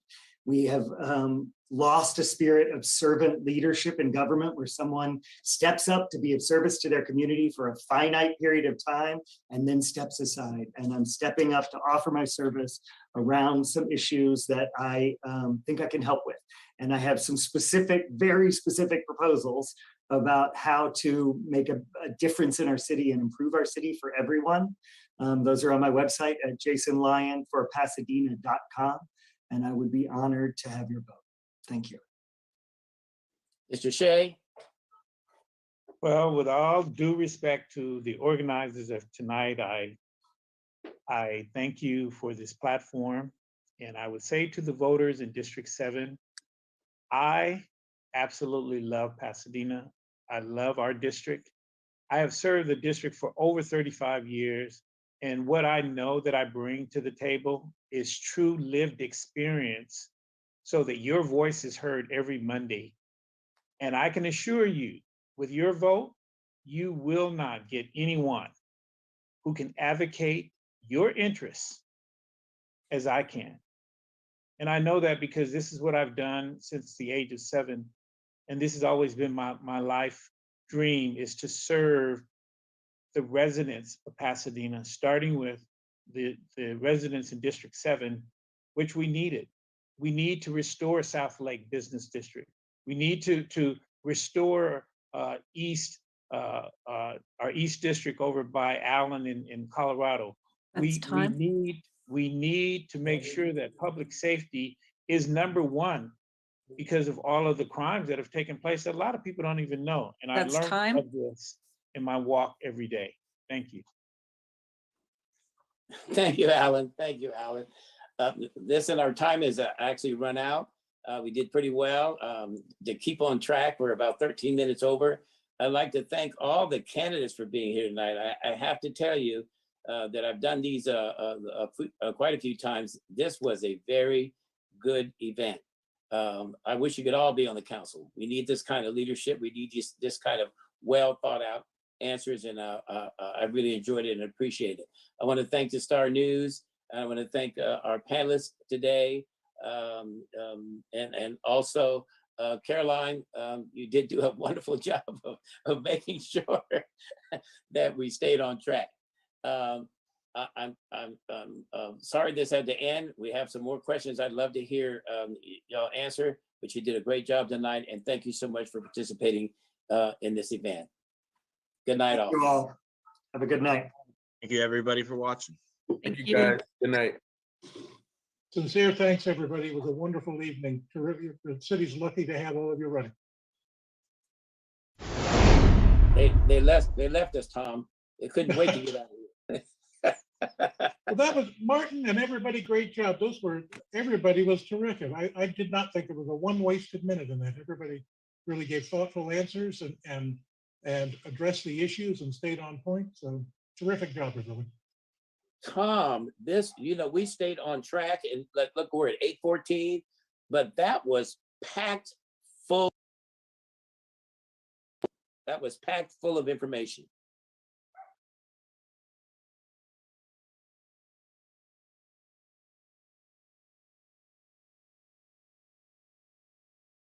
You're muted. Why do you keep muting me? No, the host keeps muting me. That's I